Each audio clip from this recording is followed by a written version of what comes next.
Shields up, Iron Breakers. How's everybody doing on this fine Sunday afternoon? Hope you're all doing good, and hopefully you can improve on that on today's episode of Con's Anvil.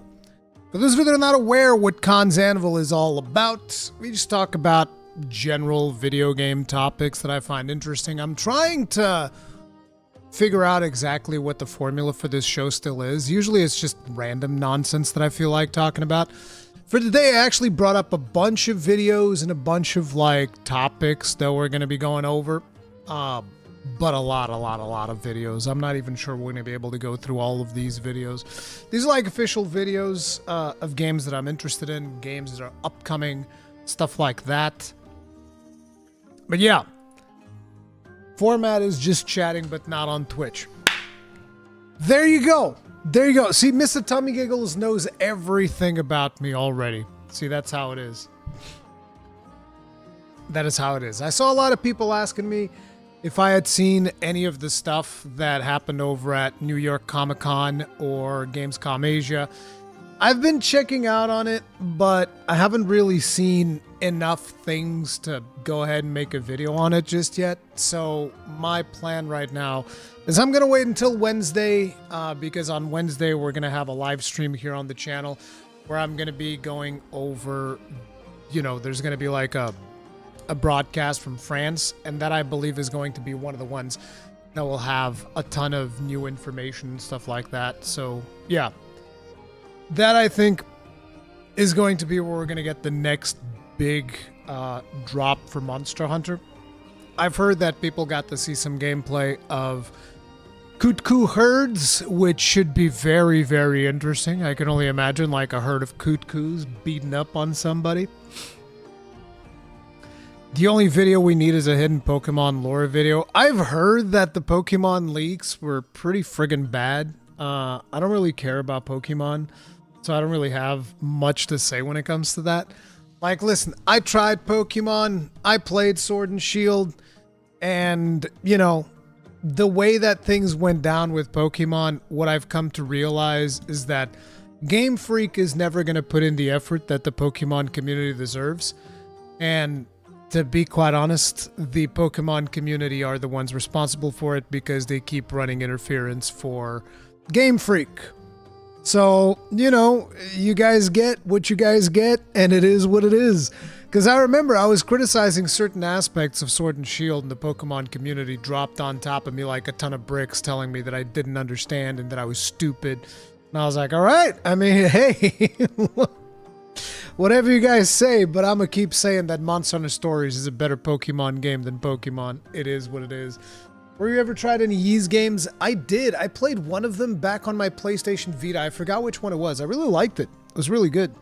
I've heard about Ys Nordics. I think that the trailer for that is actually on my list. But before we get started with the show, obviously we have to do the usual shout-outs to our Thane supporters.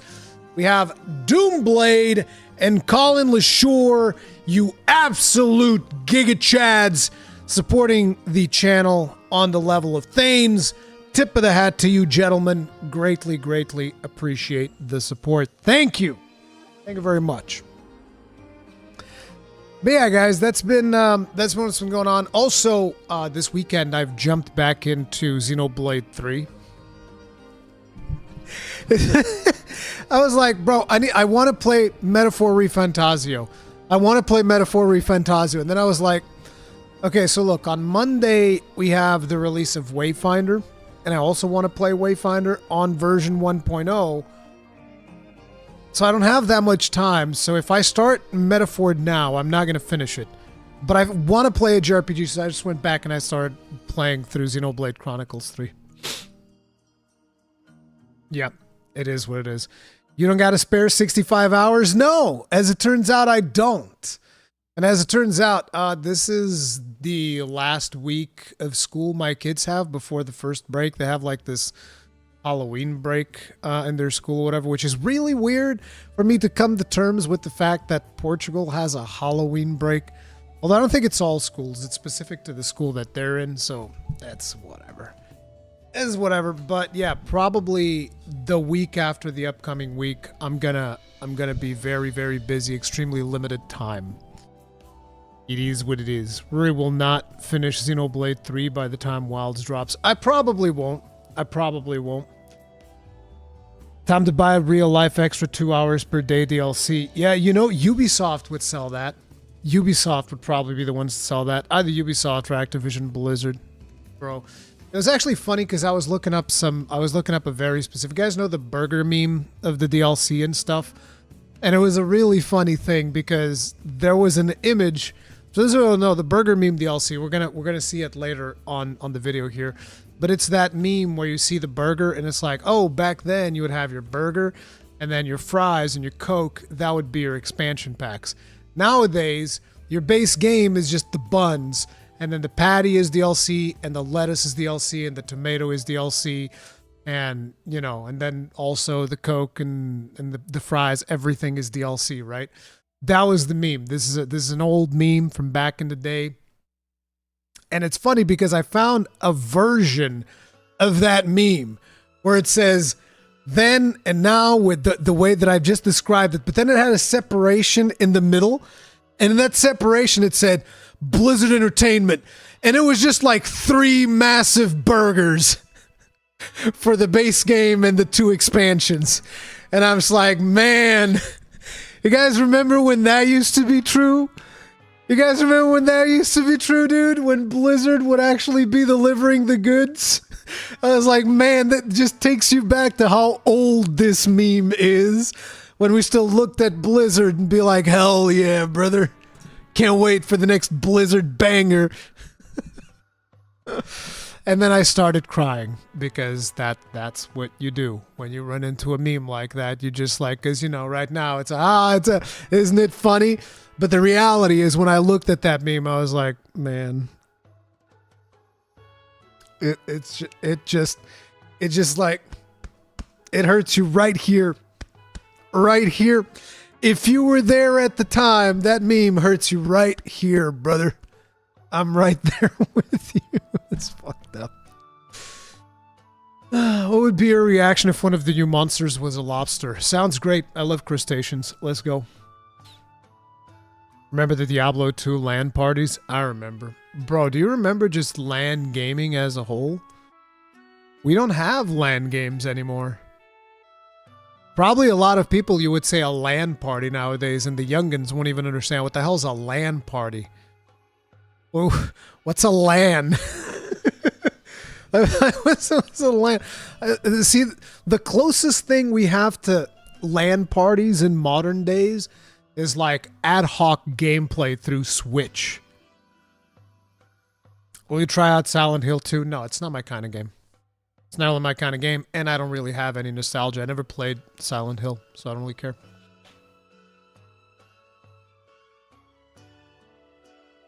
My last LAN party was my PSP days. Dude, I remember we used to do LAN parties all the time. It was me and this friend of mine and, you know, a couple of other friends. And we'd go to, like, his place because his parents had like a patio type thing where we could set up all of our computers. It was covered, so it's like if it rained and shit, we'd be fine. So we'd go in there and we set up like our PCs and whatnot, and it was a blast. We'd always come up with some random multiplayer game. For a while, it was just Diablo 2 still. We would just be playing Diablo 2 because Diablo 2 is just that good. I haven't even played the remaster. I probably will play the remaster at some point. Just to kind of like, just for nostalgia, dude. Because I miss Diablo 2. I miss the old days, man.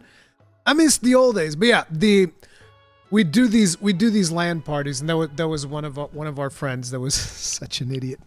Well, that guy was such an idiot. I remember one time that I like, cause we'd have like drinks and shit, and I spilled like 2 droplets of water, two little itty bitty droplets of water on top of his case. It was a covered case, not an open case, no fans or nothing on it. It's just like, and by mistake, I spilled like 2 little droplets of water.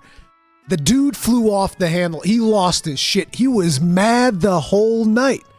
The whole fucking night, this dude was mad. I was like, bro, what the fuck? What is wrong with you? Like, chill the fuck out. Oh, man. Back in the old days. Back in the days of yore. Back in the days of yore. I think one of the last games that I played, even though, you know, we mostly played like Diablo and, you know, sometimes other stuff, but the one that I really remember playing was Magicka.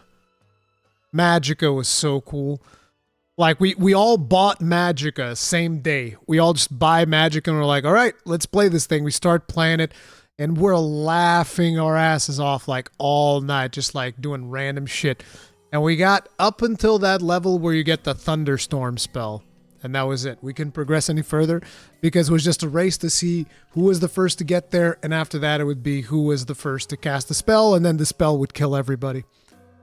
That's what we do. Just like run up to where you get the thunderstorm spell. And then it's let's see who casts it first. And then somebody would cast it and we'd all die every single time. And that was the end of that session because we legitimately couldn't progress because we would always cast it and die.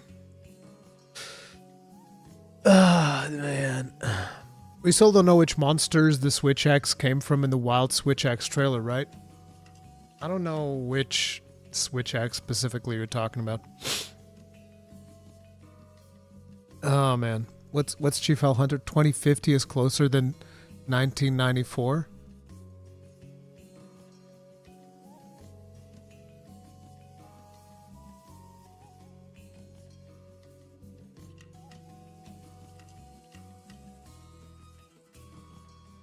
Why would you come in here and say some depressing shit like that?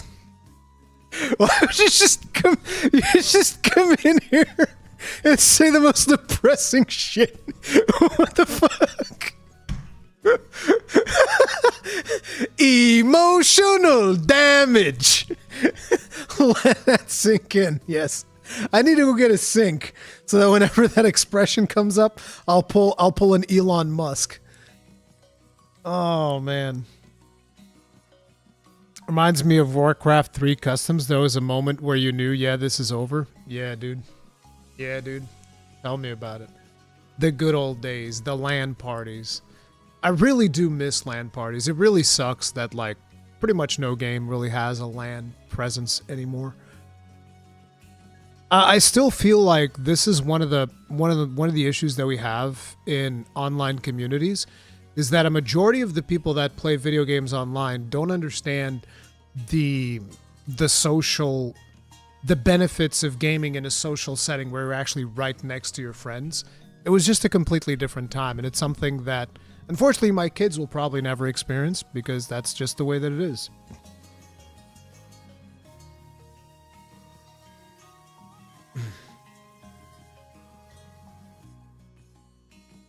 My knees suddenly started hurting. Yeah, dude. Yeah, dude. Yeah. All right. Let's get into this, shall we, gentlemen? So, I took a couple of topics that I want to talk about. This one I also spoke with Akalon on our Mythic Banter podcast. Which if you guys look up on Google Mythic Banter, you will find our podcast. This is a podcast that I do with Akalon, where often we talk about topics that I don't always talk about in here. And it's frustrating sometimes because Akalon really wants to hone in on all the DEI stuff, and I'm just like, oh god. I'm so tired of just seeing that pretty much everywhere. But yeah. Anyway,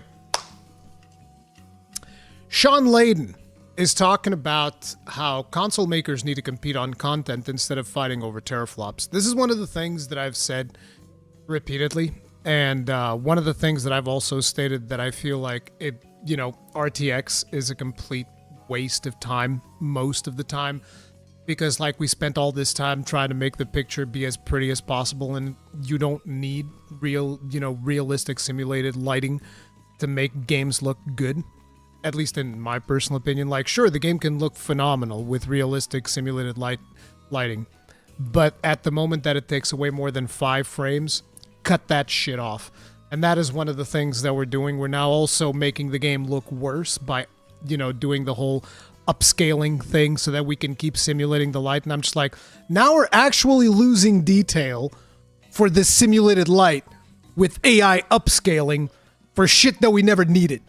So, you know, but that's kind of like where we're at, right? With PlayStation 5 Pro talking about how it's supporting better RTX and the PSSR and all of these things. And I'm like, bro, you could just render the game at its native resolution without all these goddamn bells and whistles.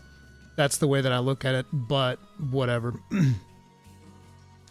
Till ray tracing is used for gameplay purposes, like reflections having gameplay implications, it's a luxury.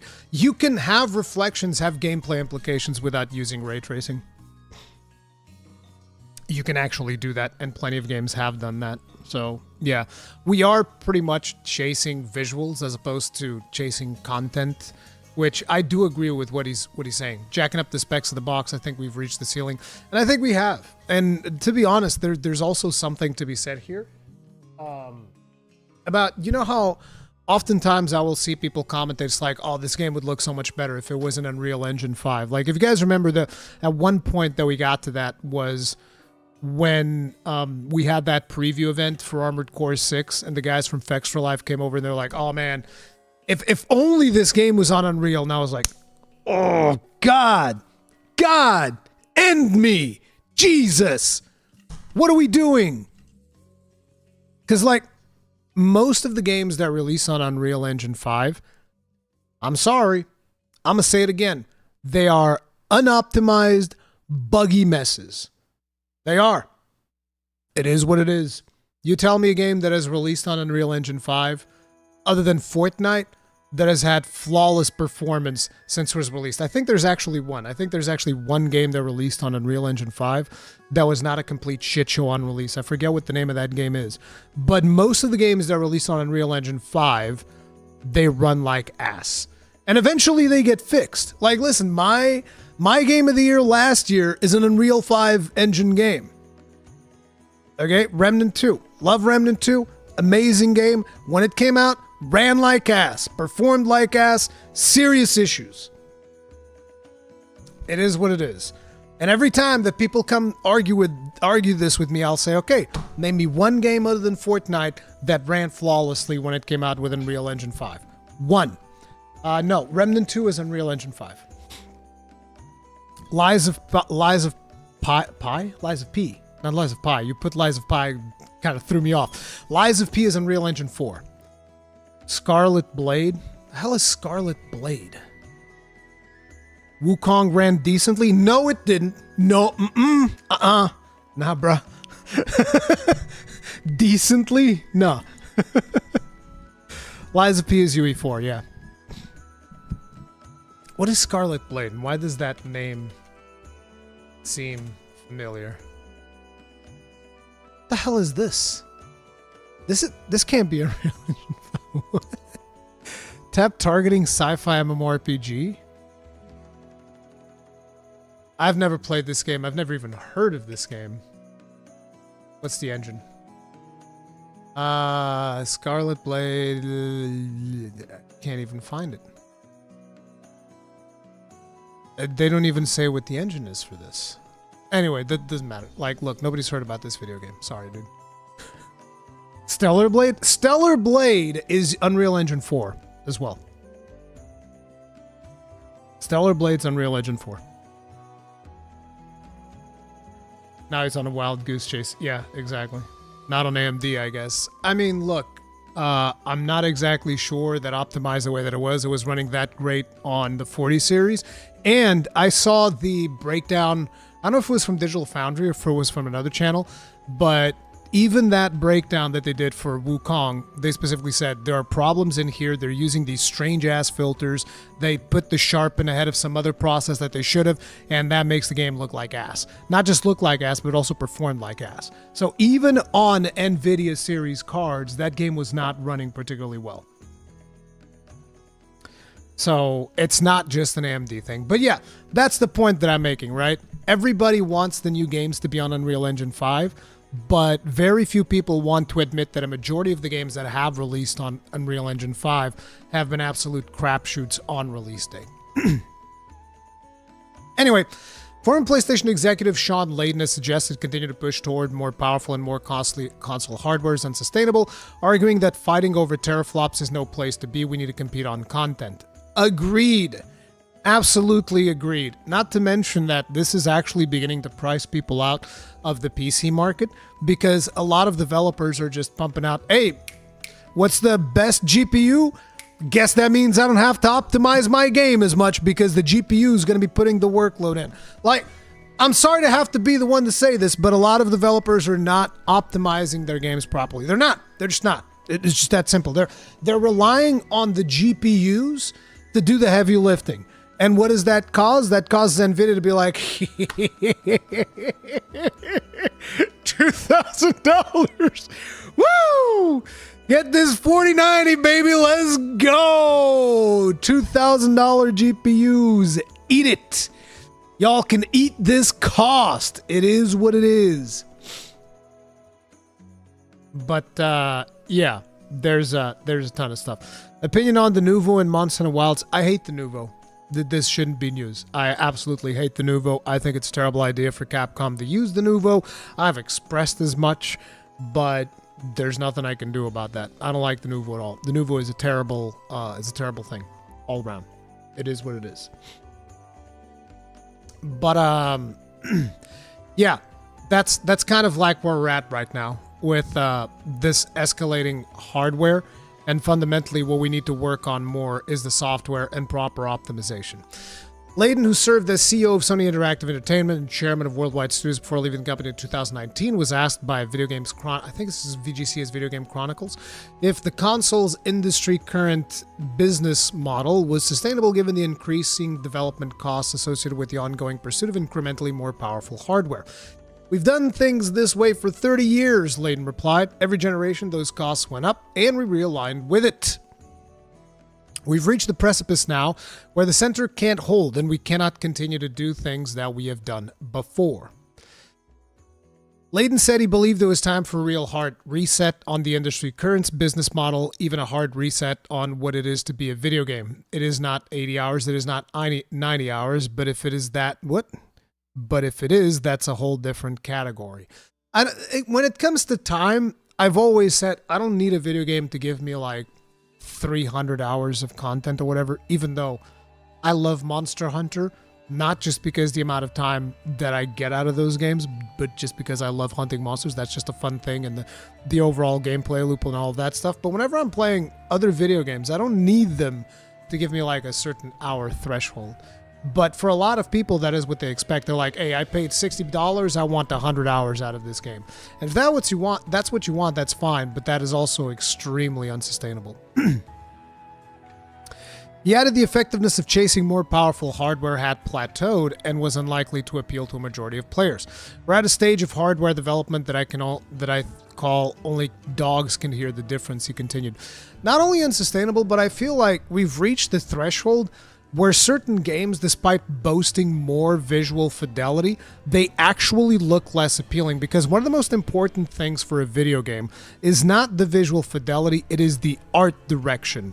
So when you are going balls deep visual fidelity and then you start putting all those particle effects in there, you guys know that I've been one to complain about the excessive use of particle effects because I think it actually works against a lot of video games. I think the biggest example of this was Lords of the Fallen. Lords of the Fallen definitely had issues where they were just like, bro, smear more particle effects in there. Just put all the particle effects in there. Let's go.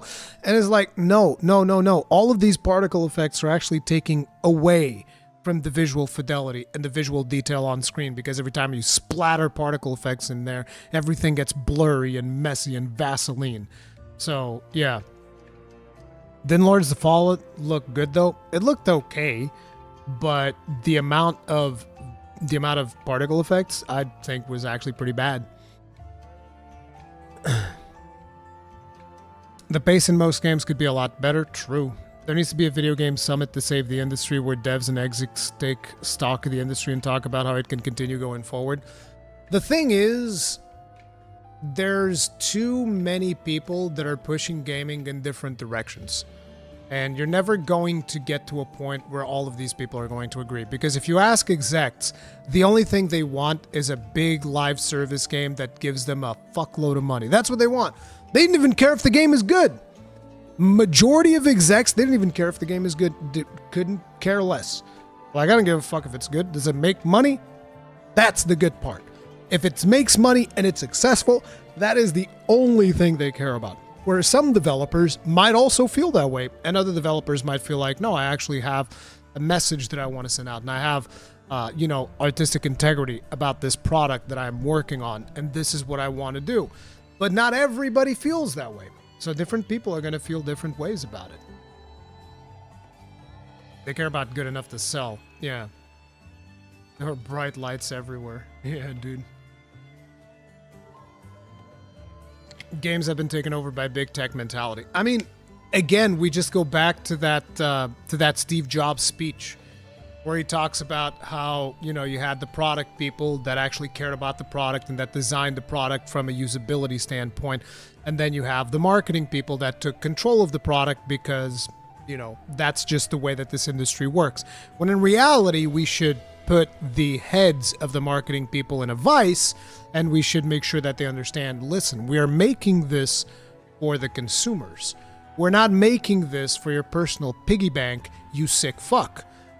That's just the point that we need to reach to, but we're not quite there yet. But yes, a large problem of the gaming industry is especially because of the people that don't actually create games, the people that don't actually have any artistic integrity and or vision, because those are the people that are influencing games in a negative way. So like, for instance, when you're upset about Blizzard Entertainment, which is something that I'm always upset about, what Blizzard Entertainment has been doing over the last decade or so, because they've just become absolutely artistically bankrupt in every conceivable way, with the exception of actually creating art assets, because their art team is still, oh my god, Blizzard's art team, they're so fucking good at what they do. But like, when I'm talking about artistic, I'm talking about like storytelling, I'm talking about maybe even gameplay mechanics and all of that stuff. It's like the Blizzard's art department, that's always the kind of like the meme that I talk about. They're carrying the rest of the company on their back, because people look at like a World of Warcraft screenshot and the game looks gorgeous. But then you actually play the game and it's probably one of the most miserable experiences in your life, which is sad. But that's because the marketing people got their grubby little mitts on it, and they're just like, oh, let me see what kind of monetization thing I can do.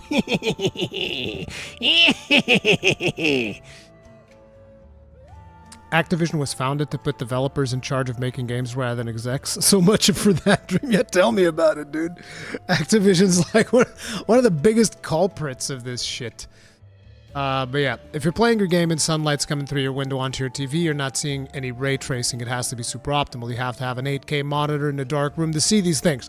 Fucking thank you! Everybody popping off about like, oh, my ray tracing, my ray tracing. Most of you motherfuckers don't even have the hardware to properly appreciate it. And you're going off about my ray tracing. Fuck your ray tracing. That's what I gotta say about that. Layden's comments come ahead of Sony's new PlayStation Pro console, which launches on the 7th of November and is primarily being marketed on the promise of improved performance and visual fidelity for supported PS4 and PS5 games. The machine's £700 price tag hasn't been particularly well received, however, raising the question of who exactly it's for. Yeah, but basically this is something that we've been talking about for a very long time. It's like, we don't need visuals to be at the level that a lot of these developers want them to be. You don't need 8K. Hell, you barely even need 4K. The thing is, you need to put detail where it matters. And the most important thing is your art direction. The game's art direction is what sells it. Because I'll tell you right now, okay? You look at... Here, let's actually do an exercise, all right?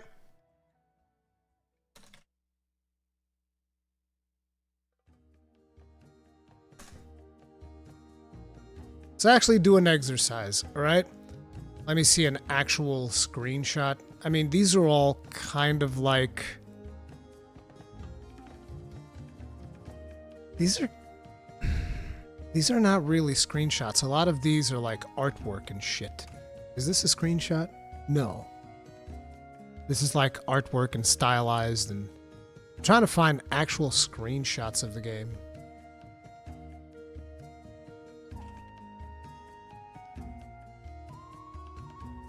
I guess this one's a screenshot.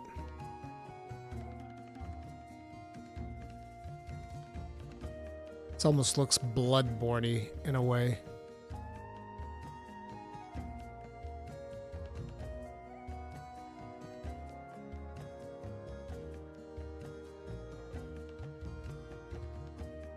These don't even have UI. I wanted to see actual gameplay screenshots.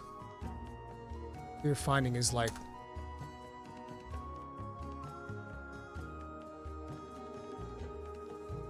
Okay, tell you what.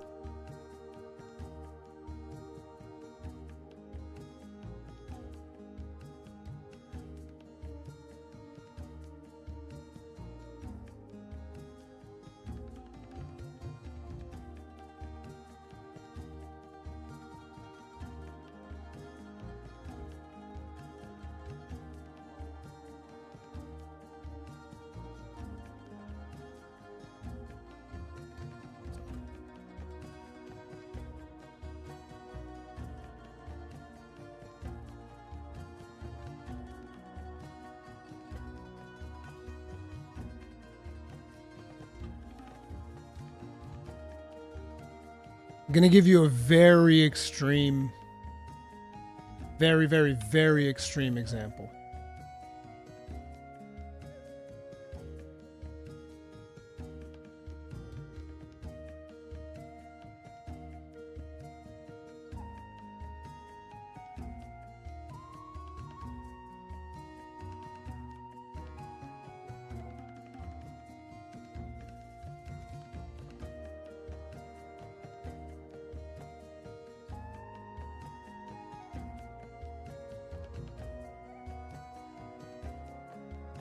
So here's the art style of Lords of the Fallen, right?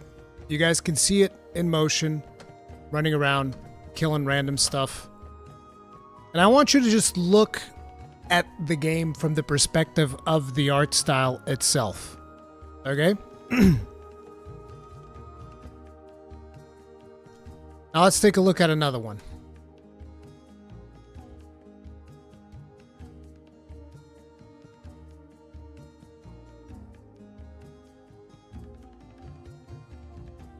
See if there's actually some more exploration gameplay rather than just combat. Oh, I was probably stuck on this fight, huh? Oh, here we go.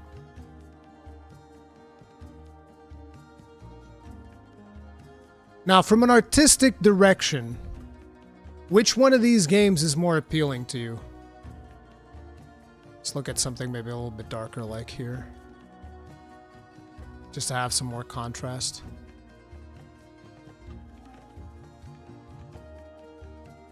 From an artistic direction specifically.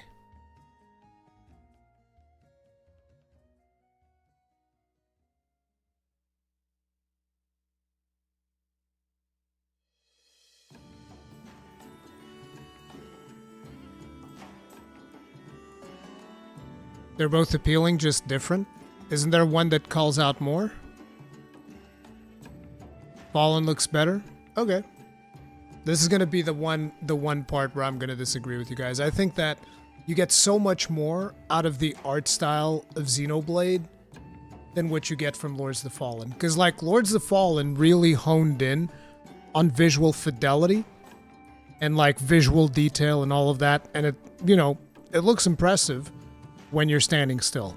When you're in motion and there's a bunch of particle effects flying off, less so, in my personal opinion. And then I look at Xenoblade, and what they've managed to achieve with the art style of Xenoblade and getting it running on the Switch, that to me is a million times more impressive than this. But I guess it's gonna vary depending on everyone's vibe.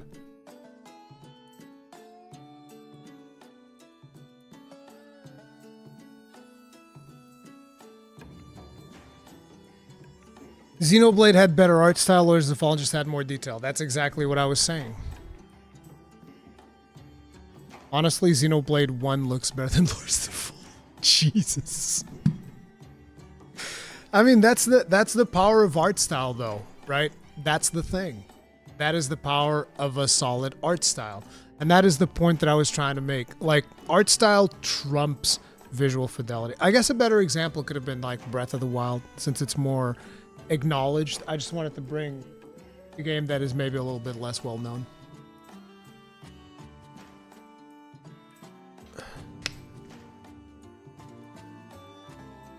Lords of the Fallen has cool bosses, as does Xenoblade. This was probably a bad comparison.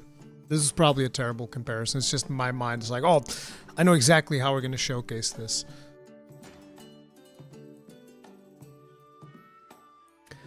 Lords of the Fallen animations are really clunky and floaty. Some of them, yes. Yes, for sure. Ori is a phenomenal example of art style. Absolutely. As well as No Rest for the Wicked.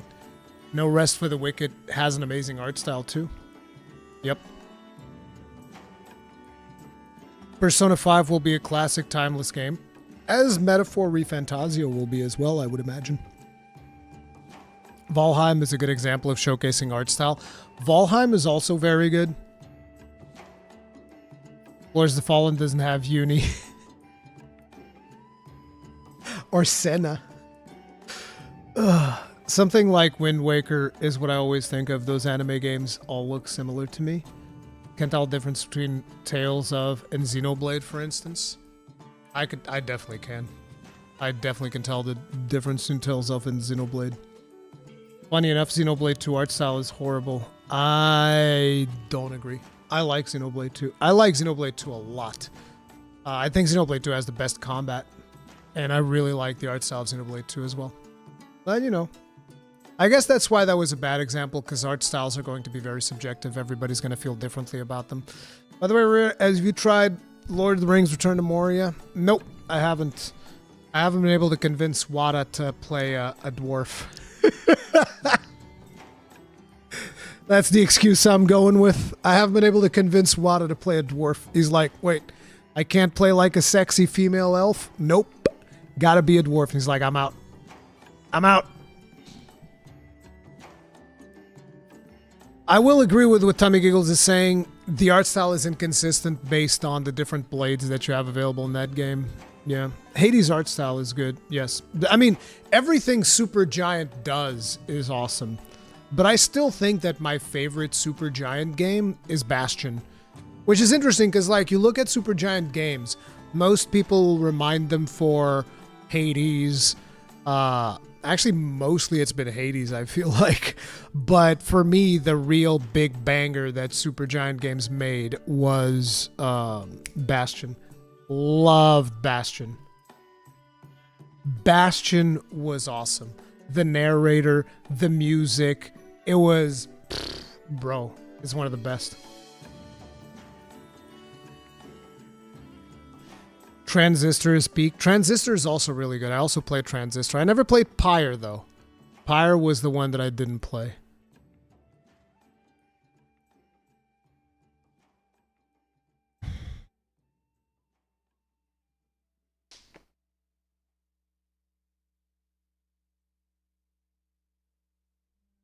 A good example would be Ratchet & Clank and the remake remaster original PS2 at 60 frames while the remaster went for graphics run 30 FPS on the PS4 just because graphics. Damn! I never played the original ones, but I do know that. You can put it on performance mode, I think, if you're on PS4 Pro. If I remember correctly, because I did play Ratchet & Clank. Oh no, I played the PS5 one. PS5 one's the one that I played all the way. That one had a performance mode. But yeah, it does feel like back in the day, developers understood much better that, like, no, we need frame rate. And it feels like in modern day and age, a lot of developers just went like, no, I want my shit to be cinematic. It's got to have the best visual detail, frame rate be damned. And that, I feel, is one of the biggest mistakes that we've had. But at the end of the day, the big point that Sean Layden was making here is that we need to be innovating in content and not necessarily in visual fidelity. And that is actually one of the reasons why a lot of budgets are ballooning the way that they are. is because of the fact that they want to have those 4K textures with the super high visual detail. In order to do that, that shit costs money. And because of that, they end up spending more time polishing up on visuals and making the game look all pretty and shit rather than working on content. So, for instance, in the example that I gave you previously, the Xenoblade 3 game, I'm coming up on 200 hours and I haven't finished the base story of the game because there's just so much content there. There's ridiculous amounts of content, and that's where the budget went. The budget went on content as opposed to going on shining up the visuals to a fine sheen. They're like, we got solid art style, make the visuals look good. Bob's your uncle, let's go. We don't need 4K, we need content. And that's what they put in the game. They put a bunch of content. So yeah.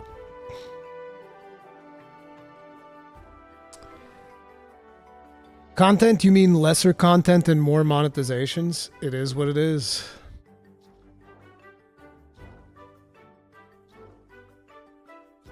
Performance mode makes me cringe as a PC player. Look, I should also mention, okay, the other day I had a comment of somebody criticizing me for stating that I thought the 1660 is a toaster. Okay? Because, like, it's in the minimum requirements of Monster Hunter Wilds or whatever. And, give me a second. Yeah. Yeah.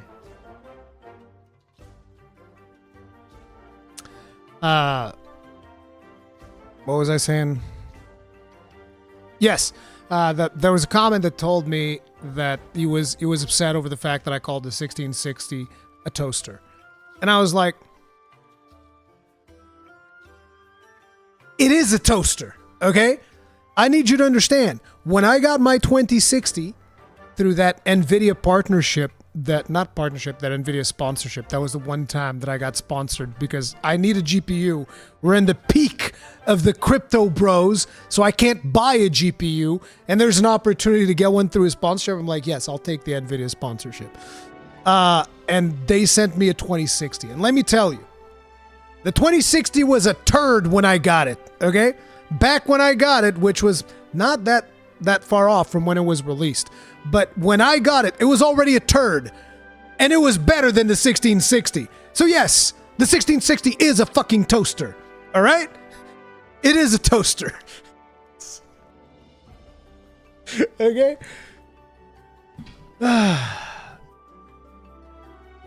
Art styles also depend on presentation with UI and movement. Tunic is inspired by Zelda, but you have to learn the language and game UI. Xenoblade has a good UI interface as well.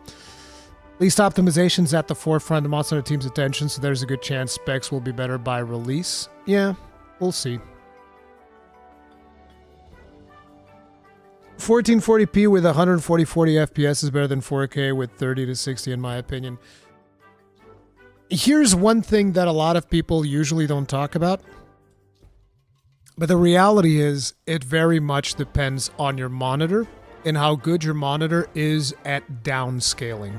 So, for instance, the TV that I have here, which, like I always say, I've bought this TV, I think like 5 years ago. And the reason I bought this TV is because I wanted to have a 4K display so that I could, do my work on a 4K display. But I wanted to get the cheapest possible version of it because I didn't want to invest a bunch of money on it. And it was 300 bones, and I got this 43-inch LG TV, right? And the thing is, if you put anything on this TV that is not 4K, it always, and I do mean always, looks like shit. Because it's terrible at downscaling, because it's a cheap panel. It was the cheapest panel I could find. And that's when I learned that's like, oh, if these panels aren't good at downscaling, everything looks like shit. So it's like, you can tell me all you want about how things look better at 1440p, and I'll even agree with you, but a big thing is, does the monitor support that resolution properly? That's the biggest thing. Exactly. If you want the game at 1440p, you need a monitor that supports 1440p native resolution. It's that simple. Just like if you go down to 1080p, it's going to look even more like garbage. It's like the more you downscale, the more garbage it's going to look like. So long as your TV or your monitor supports the resolution properly, yes, lower resolutions with higher frame rates, let's fucking go.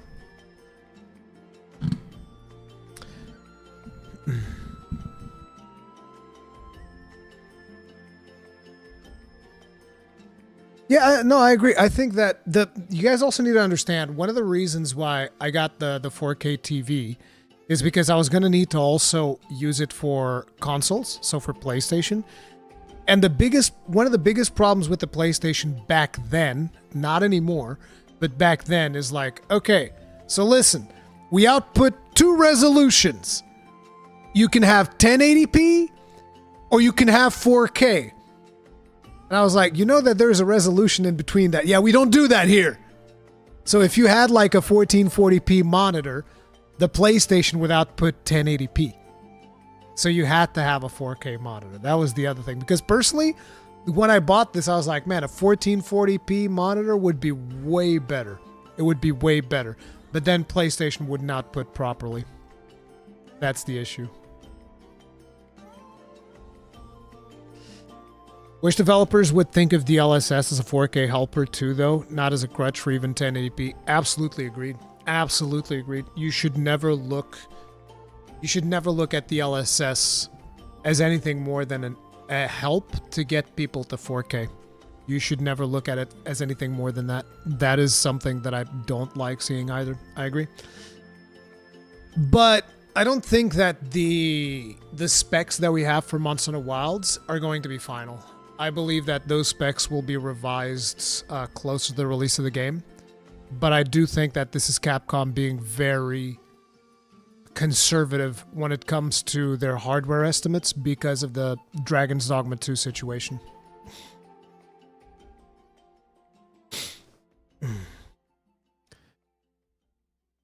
But yeah, this is something that I hope that in the industry we start improving on, because we don't need just better hardware. We don't need just better visuals. We need proper art direction, and that will carry games. Like Metaphor ReFantasio, you don't need to play that at 4K. Friggin' Persona 5, you don't need to play that at 4K. Like, look at this.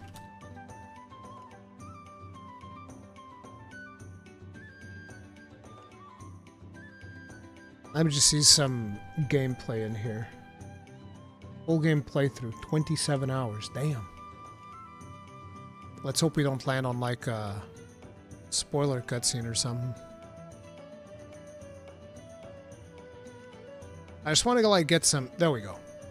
Like, see, solid art style, solid presentation, amazing. Oh wait. Solid art style, solid presentation, amazing visuals. You don't need to play this at 4K to get the full experience. You can play this at 1080p and be fine. 1440p and be fine. Why? Solid art style. 1,000,000 times more important than visual fidelity. And I'm not even exaggerating. It literally is 1,000,000 times more important. What was your first Blizzard game, Rory? I mean, I guess I probably played Warcraft back in the day. No, actually, no. No. My first Blizzard game was before they were even called Blizzard. My first Blizzard game was Lost Vikings. I played Lost Vikings back on my 386 because it wouldn't run on a 286. And I loved the Lost Vikings. That was amazing. So that was actually my first Blizzard game, and it was called Lost Vikings, and they were called Silicon Synapse back in the day. Ever been to the Azores? Yes. Lost Vikings was amazing. Yeah, it was. What does that look like? I haven't played it myself. Isn't it available for free? I think Lost Vikings available for free.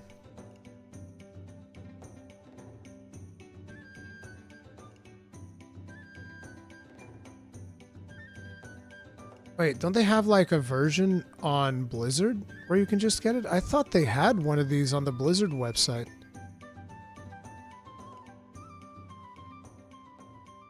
Yeah, this was the game, The Lost Vikings. Excuse me. My name is Eric the Swift. You had Eric the Swift. Was it Baleog the Fierce? And I forget what was the fat guy's name. Yeah, this was really fun. It's like a little platform. This was, what's the name of that game that is a modern version of The Lost Vikings nowadays? There's a game that's... I forget the name. But there's a game nowadays that is basically a modern version of The Lost Vikings, where you have like a knight and a wizard and a rogue. It's not It Takes Two. Trine. That's it. Trine. Trine is basically The Lost Vikings.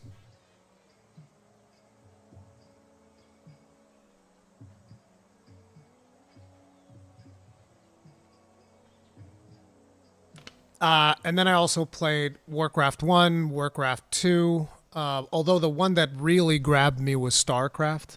I played the crap out of StarCraft. Somewhere along there, I also played the original Diablo, Diablo 2, which Diablo 2 was my favorite game of all time until I played Dark Souls. Diablo 2 was the game. It was my favorite game of all time until we got to Dark Souls. Then it was Dark Souls, and that was it until we got to Monster Hunter World, and then it was Monster Hunter World. Base Monster Hunter World.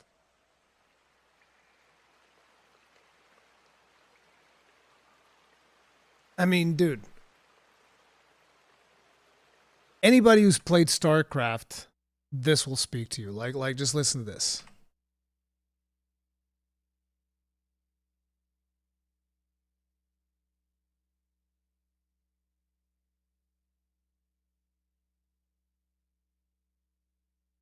Where was it?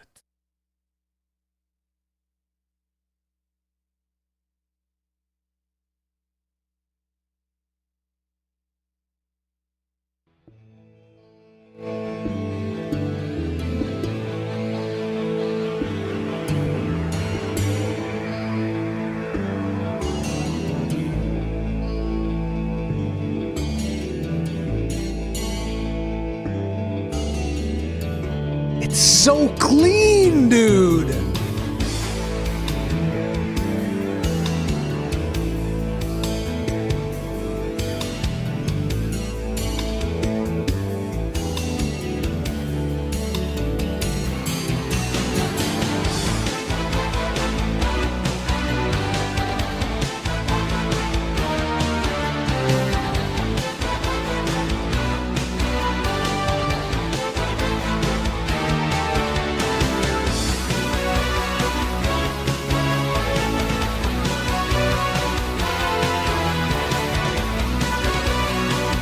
Bro, it's like if you were there, you know what it's all about. If you were there, that music will take you right back. It will take you right back like that. The moment you start hearing the first picks, it's just like it takes you right back there, dude. It takes you right back. You have not enough minerals. We require more Vespine gas. We must construct additional pylons. Oh, man. Dude, I can't say your name. My kids are running around. They can come in here, and if I say your name, they're going to be like, what? What did Dad just say? Can't say that, Dad. That's a bad word. You want a piece of me, boy?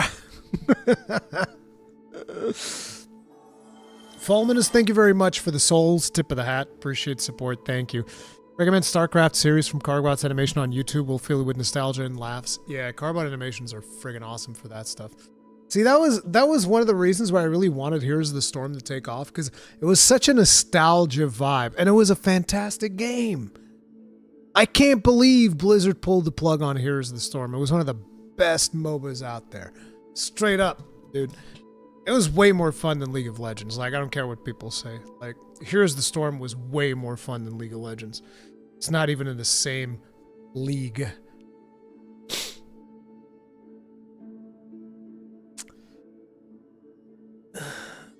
Never played StarCraft. First time hearing the track was in Heroes of the Storm, but it was an absolute piece that I had to search about just after. Yeah, dude, yeah. Heroes of the Storm had some architecture problems, but it was my favorite MOBA regardless. I don't think it had architecture problems. See, the thing was, everybody was so used to MOBA just being one map. And the fact that Heroes of the Storm had like 10 maps, people were like, this is too much. I can't comprehend all these maps. They're all so different. Oh, just take me back to Summoner's Rift. It's like, oh, it was funny, dude. It was funny. I preferred Smite when it came to MOBAs. I was never a big Smite fan. I played Smite a little bit. I preferred Paragon. Paragon was great. Paragon was phenomenal. I loved Paragon. Here's the Storm was a MOBA designed for playing with friends. Absolutely, dude. Oh. Are the videos still there on TGN Squadron? I don't think they're there anymore, are they? I don't think the TGN Squadron channel even exists anymore. Oh my god, it's not. It's gone. I can't believe they did that. Oh wait, did they change the name to TGN Legends? No. No. Something else. So sad.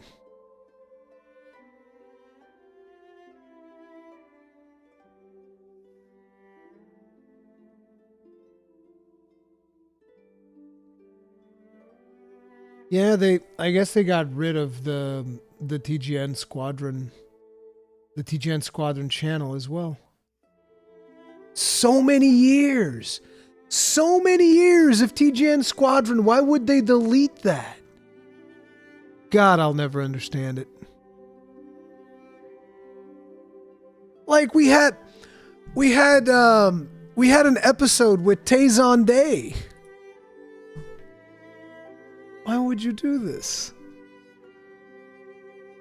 Why would you delete this? About. Bye, Stitches. See you later. That is not a flattering pose in my... This is just like old footage that I had on my channel. The music's on point for sad nostalgia. Not intentional.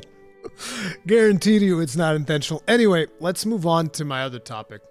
So I wanted to talk a little bit about Ubisoft because I feel like I haven't really talked about all the Ubisoft drama that has been going on. And I think it's about time that we talk a little bit about that, okay? And you guys can contribute as we go through this. First, I would just like to say it brings a great joy to my heart to see this. It brings a great joy to my heart to see that this...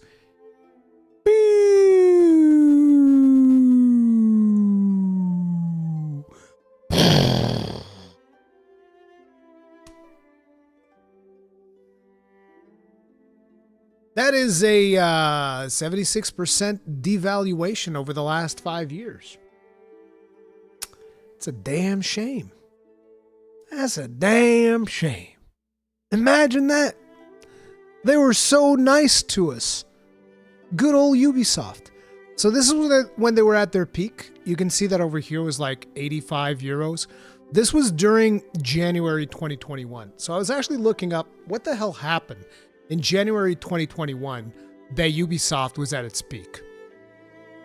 And these were the things that were released within reasonable proximity of January 2021 that could explain it. This was when they got Assassin's Creed Valhalla, which was an absolute mega hit. Okay? Assassin's Creed Valhalla was an absolute mega hit for them. It sold like hotcakes, despite the fact that, in my opinion, it's nothing special. I don't think Assassin's Creed Valhalla is all that, but whatever. It is what it is. And that was also Watch Dogs Legion, which I believe Watch Dogs Legion bombed, if I'm not mistaken, because a lot of people ended up not liking Watch Dogs Legion. There was a lot of promotional material and all that stuff. When the game came out, turns out that most people didn't actually like it all that much. At least that was my understanding. But these two games, I would imagine, were what carried Ubisoft stock to this level right here. But even before this, Ubisoft was already engaging in some pretty shady practices. And I actually pulled out Notepad and I started like seeing what were the things that bothered me the most about Ubisoft. So this isn't even me like, oh, let me do some research or anything. No, I remember these things because I was excited about these games. And the game that radicalized me, as you guys all know, was Assassin's Creed Odyssey, because they were giving you a Spartan. And I was like, dude, I love Spartan culture and, you know, the movie 300 and all of this shit. Let's friggin' go. Let's do the Spartan Assassin's Creed. And I started playing it and it was a piece of dog shit. It was so bad. I hated that game. I hated that game so much, dude. And one of the things that bothered me the most about that game, besides the fact that the animations were terrible, besides the fact that the difficulty balancing was also horrible, besides all of these things, what bothered me the most was the selling of XP boosters for real money. For those who don't play Ubisoft games, what this means is you can literally pay more money, like real life money, your hard-earned money, to level up faster in the game. Which, by the way, fundamentally sabotages any difficulty of the game, because you're like, well, is the game being balanced around me using the XP boosters or not? And there's a lot of people saying, it wasn't balanced for the XP boosters at all. And I was like, well, what difficulty did you play on? And then they're like, well, I played on normal. It's like, okay, then shut the fuck up. You have no idea what you're talking about. You're just an idiot. Okay. But anyway, so they sold you XP boosters. They sold you coin doublers, which for those of you that don't know what a coin doubler is, because this is a term that is mostly used in mobile games. And I call them coin doublers because that's what they are. It basically means that you get additional gold from playing the game. So not only you get additional EXP, these were permanent, by the way. This is not like, oh, you get like 10% more EXP for a couple levels. No, this is a permanent, I think it was like 50% more EXP or something like that. A permanent XP booster for your character. For a single player game. And by the way, even though we complain over the fact that they put this in single player games, it doesn't make it okay for you to put it in a multiplayer game. Okay, it's just as bad. Because we all say, oh, they were selling XP boosters in the single player game. If they were selling it in a multiplayer game, that's bad too. That's terrible. That's terrible as well. But basically, you know, they sold you XP boosters. They sold you coin doublers. They sold you crafting materials. And this was in Assassin's Creed Odyssey. The Assassin's Creed Odyssey was the last Ubisoft game I ever bought. They sold you crafting materials. So you could basically go up to the store and be like, oh, let me just go ahead and buy this crafting material so that I can craft this armor real quick. But not being, you know, limited by that, they straight up sold you gear for real money. They would just sell you gear. And this, by the way, was something that at the time, Jason Schreier came out and was like, these microtransactions are fine. This is not a problem at all. Okay? I would just like to point that out. You know, I appreciate a lot of the work that Jason Schreier has done, but back when Odyssey came out, he was running defense for Ubisoft. Straight up. Like, I remember coming out and criticizing this, and Jason Schreier would be like, no, it's fine. It's perfectly fine. That's why there's a video of mine that says, no, these microtransactions weren't fine, Jason. But yeah, they sold you gear that affected gameplay for real money. They were the first ones, at least that I can remember, that really monetized the 3-day early access experience. I think they might have been the first ones to ever come up with this.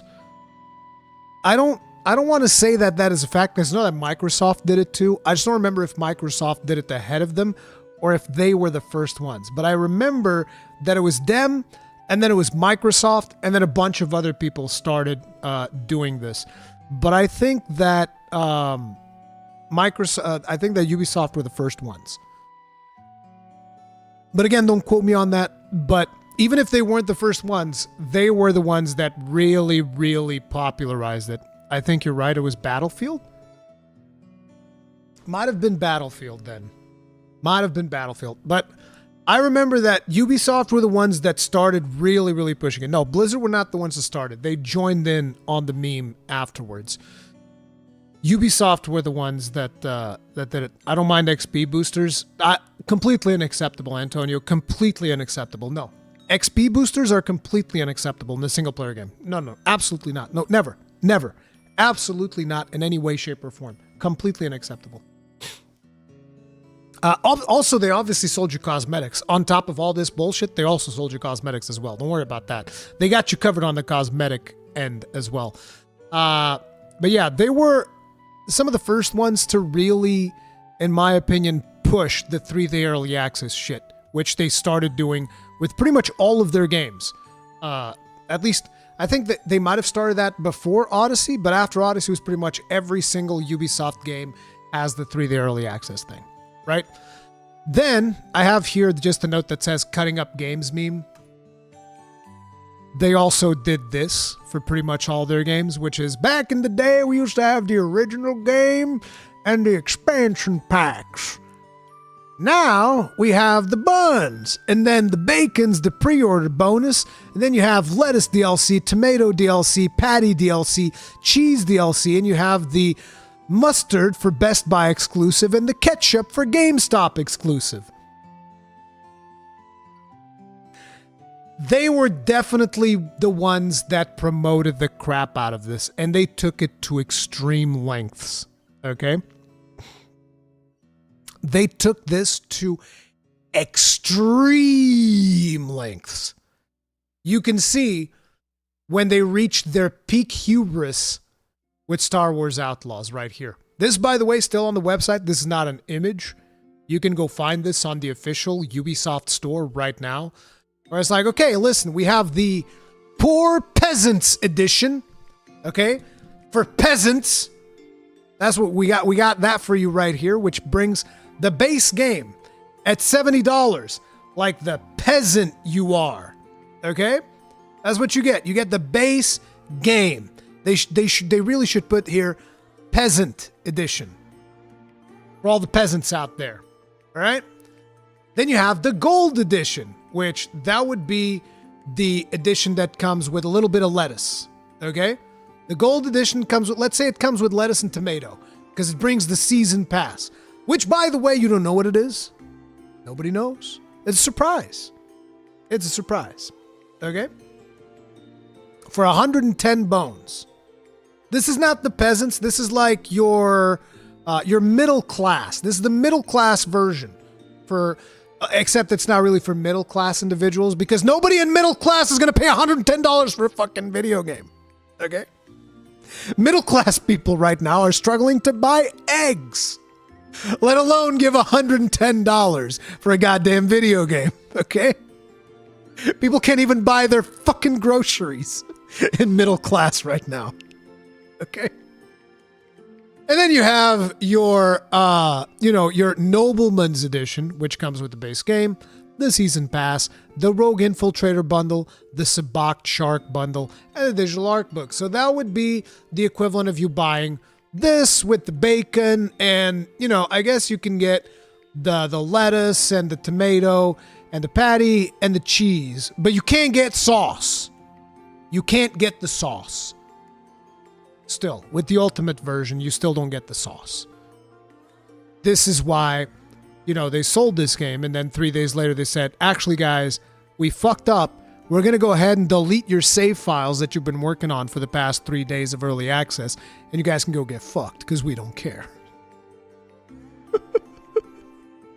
Which, let me just say, it brought me great joy that happened. I don't care. Brought me great joy. And then obviously they give you the one that they actually want to sell you on, which is you should join our thing. And also, by the way, I should point out that at the peak of their hubris, which is this, right? The peak of Ubisoft hubris, what do? They were just like, also, we're not going to release this on Steam. To which PC players went, really? That's funny. I wasn't planning on buying it anyway. And you just made this a whole lot easier for us. So, with them not releasing this on Steam, and them cutting it up like this and being as anti-consumer as they possibly could, I was once again surprised over the fact that this game only sold about 1 million copies. but I'm happy about it. I expected this game to sell 10 million copies in the first week. Easy, because it's Star Wars. But it looks like even with Star Wars, eventually Star Wars fans have had enough. And gamers as a whole have had enough. And I'm surprised that we've actually gotten to the point where people are like, hey, we've had enough. We've had enough of this abuse. But yeah, that was the cutting up meme. And then another thing that they did was they did the Quartz NFTs, which I don't know if you guys remember. But Ubisoft once again led the charge on another super duper anti-consumer thing of selling you on NFTs. Because they did, yes, with Ghost Recon Breakpoint, which was a failure of a video game, as far as I can remember. And then they would sell you these NFTs, which would have like this number attached to them, which would make them unique, and you could sell them in the blockchain and all of that bullshit. And it was a bunch of dog water that nobody cared for, nobody wanted, nobody asked for. And obviously it was a complete and absolute flop, which they deserve. And I'm glad that they lost a bunch of money on this. The only thing that I regret is the fact that they didn't lose more money on it, which they should have. And this eventually brought us back to modern times, which is where they ended up pushing back Assassin's Creed Shadows, and they're actually going to not be as anti-consumer as they've been all this time, because Assassin's Creed Shadows is going to be released on February 14th, which that nobody gave Yves Guillemot a memo that month is already taken. Nobody told him the month was taken by Monster Hunter Wilds. Oh well. And they say that the game is feature complete. The learnings from Star Wars release led us to provide additional time to further polish the title. So what they're saying is we're trying to make it so that this isn't a big buggy mess like Star Wars Outlaws was. This will enable the biggest entry into franchise to fully deliver on its ambition, notably by fulfilling the promise of our dual protagonist adventure, we're departing from the traditional season pass model. All players will be able to enjoy the game at the same time, February 14th, so no 3-day early access. Okay, and those who pre-ordered the game will be granted their first expansion for free. And they will also release it on Steam day one. This is Ubisoft giga panicking, okay? This is them like, oh my god, panic mode, engaged, we need to figure this out. What the hell is going on? Why aren't players buying the slop? What is going on? And to be honest, it's like these are all very pro-consumer things that they're doing. But as far as I'm concerned, it's like too little, too late, burn in hell. I don't care. I know that probably there's going to be a lot of people that are going to forgive them and buy the game and do whatever. To me, it's like, listen, it's too little, too late. And the only reason they did this, they're not doing this for the right reason. They're not like, guys, we've changed. We've turned over a new leaf, okay? We're going to support our video game player base much better now because we regret what we've done. No, they're changing because gamers have finally hurt them on their wallet, okay? Before this change, I had no faith whatsoever that the gaming community would ever be able to positively affect a video game by simply not buying it. But they were. I was very surprised. Gives me hope for potentially a redemption story from Blizzard if people were to do the same thing. But unfortunately, the community over there is pretty much set in their ways, so it is what it is. They're still eating the slop. But let's see how long it takes for people to stop eating the slop for a lot of these companies to turn around. And we'll also see how long this big turning over a new leaf lasts. Because as far as I'm concerned, if Assassin's Creed Shadows is successful, Ubisoft's going to turn right around and milk you for all you're worth. 100%, no questions asked. No questions asked at all. But yeah, I think that they got exactly what they deserved, as far as I'm concerned. And I know that people are going to say, oh, Rurikon, think of the developers. I am thinking of the developers. The developers need to think about themselves. They need to jump ship to another company. They need to get out. Because, like, the problems that Ubisoft has are never going to be solved because the problems are coming from above. They're coming from the leadership positions of the company. That's where the problems are. And these developers, they need to get out. Like, I'm sorry. It sucks. It really does. But if you're staying there, you're basically rolling the dice. That's what you're doing right now. You're rolling the dice. I mean, look, it's been happening for the last 5 years, bro. It's been happening for the last 5 years. It is what it is. I can't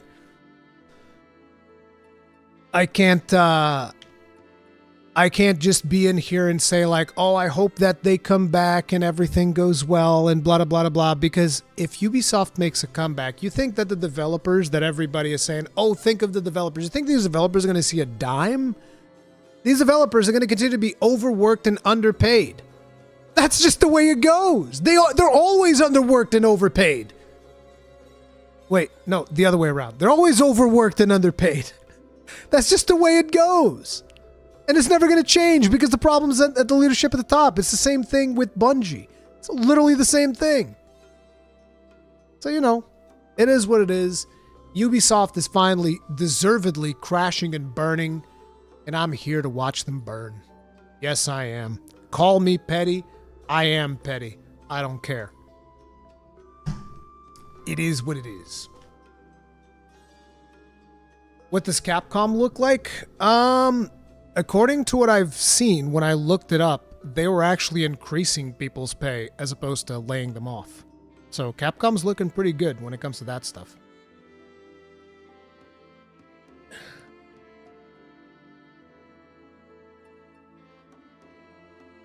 Urkan, think of that poor monetization expert. That dude, like, listen.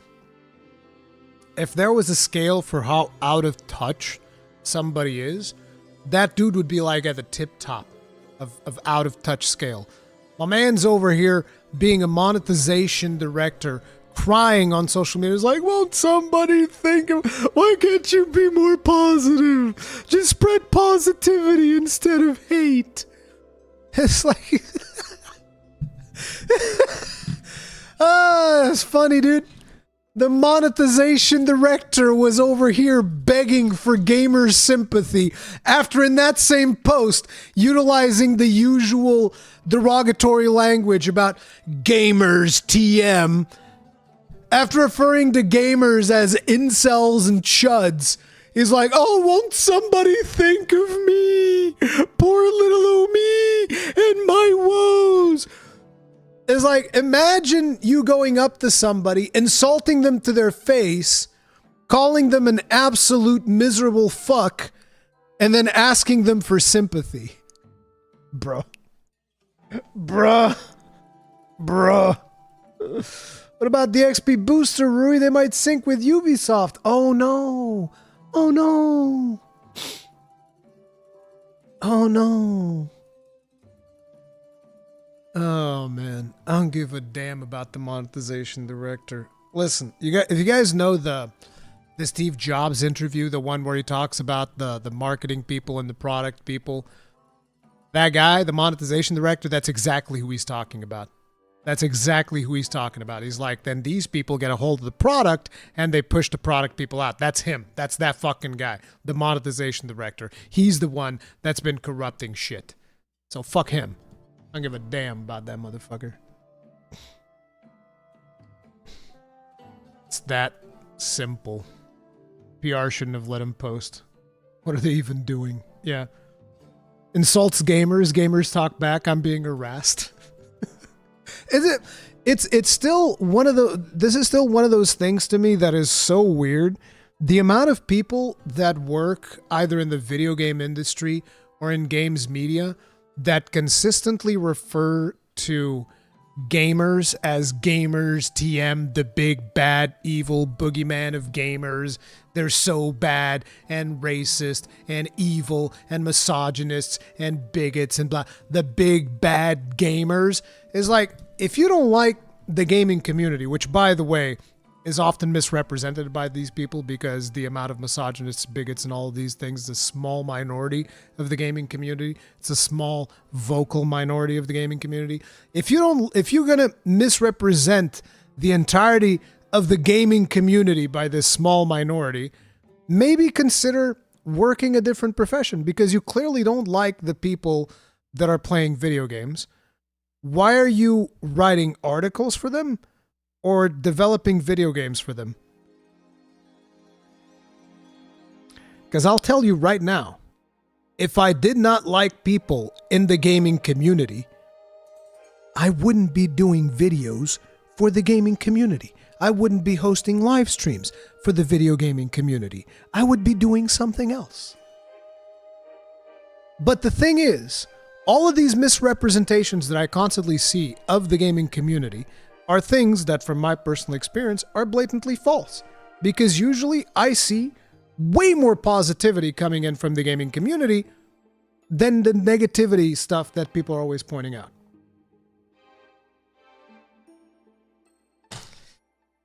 But whatever, it is what it is. And I say this both online, my experience online, as well as my experience whenever I go to industry events. Always positive.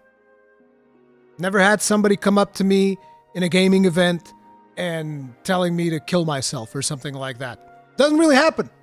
That all of these people that were all so evil and vile and full of toxicity and all of this stuff, and yet every interaction that I have at these events, perfectly fine. Most interactions that I have online, perfectly fine. With the occasional exception, like the other day I had somebody tell me to go drink bleach followed by the F slur. Not exactly sure what that was referring to, but that's one guy. That's one person. And you see, rather than most people in games media where they would get that same one message that guy was like, all gamers are terrible, they're toxic people, you can't believe the amount of death threats I've just received. It's like, it was one person. I don't give a fuck. Oh, God. When's your next event so I can call you a Capcom shill? I don't know. I don't know when I'm going out to another event. Because being a father, I have certain responsibilities. Because if it was for me, I'd go to all of them. If I didn't have responsibilities, bro, I'd go to all of them. I'd go to what's called Summer Games Fest. I'd go to whatever PlayStation events happen. I'd go to the EA events. I'd go everywhere. But I have parental responsibilities. I can't just like be going out all over the place and having a blast. You know? Oh no, did he call you a Fatalis? Exactly. He said, drink bleach, Fatalis.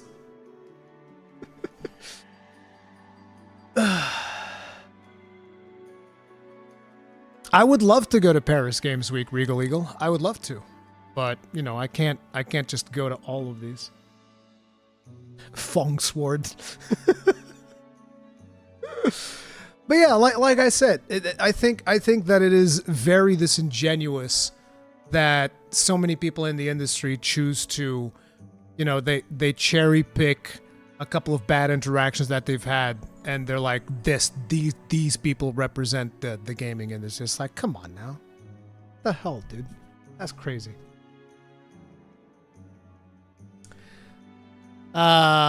Anyway, continuing onwards. Before we continue, we have to go ahead and give special shout out to all the Longbeards out there. El Renatos, Slam Iron, Sephirian, Twercules, Lord of... Oh man, I didn't get the whole name. Lord of something. Twercules. J. Walco 4, Inazuma, Senior Bacon, Sam Castellan, C. Manta, Devin Widener, Astron RH, Sherlock Para, Philip Figgy, Grubham, Cole Brick, Khalid Salih, Red Pigbank, Rambo the Nerd, John Coombs, Pegay83, Pizza Man Invaded, Miz and Jamal, Angry Scott's That 23, Alex S, Robert 396, and Shelby Necco. Thank you very much for being grossly incandescent. As Longbeards, you Giga Chads, tip of the hat. Greatly appreciate the support. And tip of the hat to all of the Iron Breakers out there. I appreciate you guys. Thank you. Thank you very much. And I am not kidding, but this is my chat window.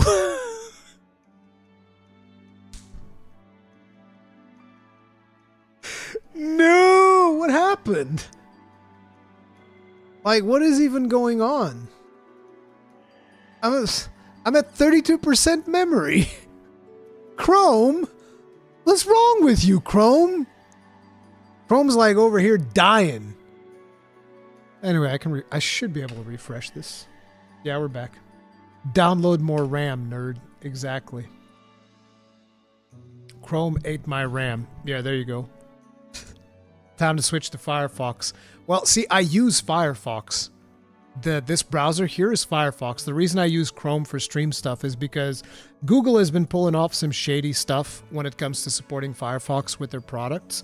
So YouTube is slower when it comes to Firefox, and Google Drive is also slower when it comes to Firefox. Kegrin, thank you very much, being with us guys for 73 months. Tip of the hat. Appreciate the support. Thank you. Warning to all wanting to be spoiler-free, Uth Duna art is everywhere on Twitter, and so are new gameplay clips. Yeah, that's because they've showed it at New York Comic-Con, and they're going to be showing it probably on Wednesday, which we're going to be watching here on the channel. Yeah, if people don't want to see stuff, this is a good time to go dark on social media, because yeah, stuff's going to keep coming out. Maybe try Opera. It's similar to Chrome, but better. I don't want to try like all of these different browsers. In my other PC, I've actually been using Edge. Edge is all right. It's not too bad, but whatever. I don't feel like installing Opera on top of Chrome and Firefox and all that stuff. It's too much hassle trying to change all your browsers all the goddamn time. Netscape Navigator. Is that even alive still? Does Netscape Navigator even exist? There's no way, right?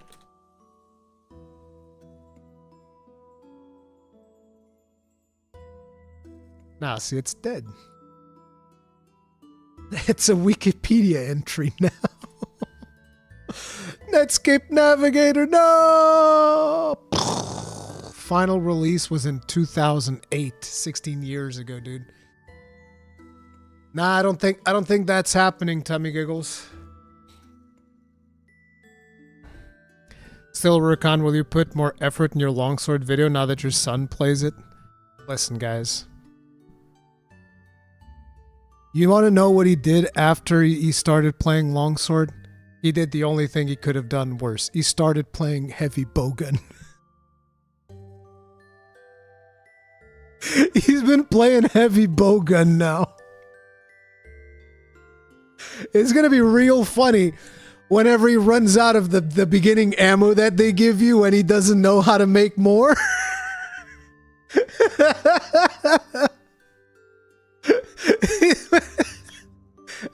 I'm going to be like, you're going to have to learn how to craft that ammunition, son.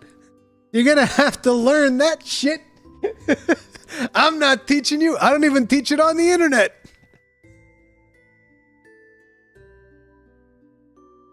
Oh, God. Try again for next kid. No. If he wants to play longsword, he's welcome to do that. Like, a lot of people think that I'm mad over that shit. I don't care. I just think it's funny. It's a meme.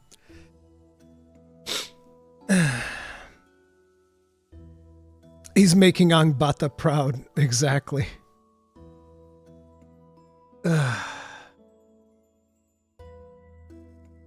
Discourage him from playing it? No. I want him to play whatever's the most fun for him. I don't care. He's not even really playing. He just like runs around, shoots monsters, doesn't really care that much. Yes, I'm a tsundere for longsword. 100%. So, next we have here Star Citizen developer confident of releasing standalone single-player story game Squadron 42 in 2026.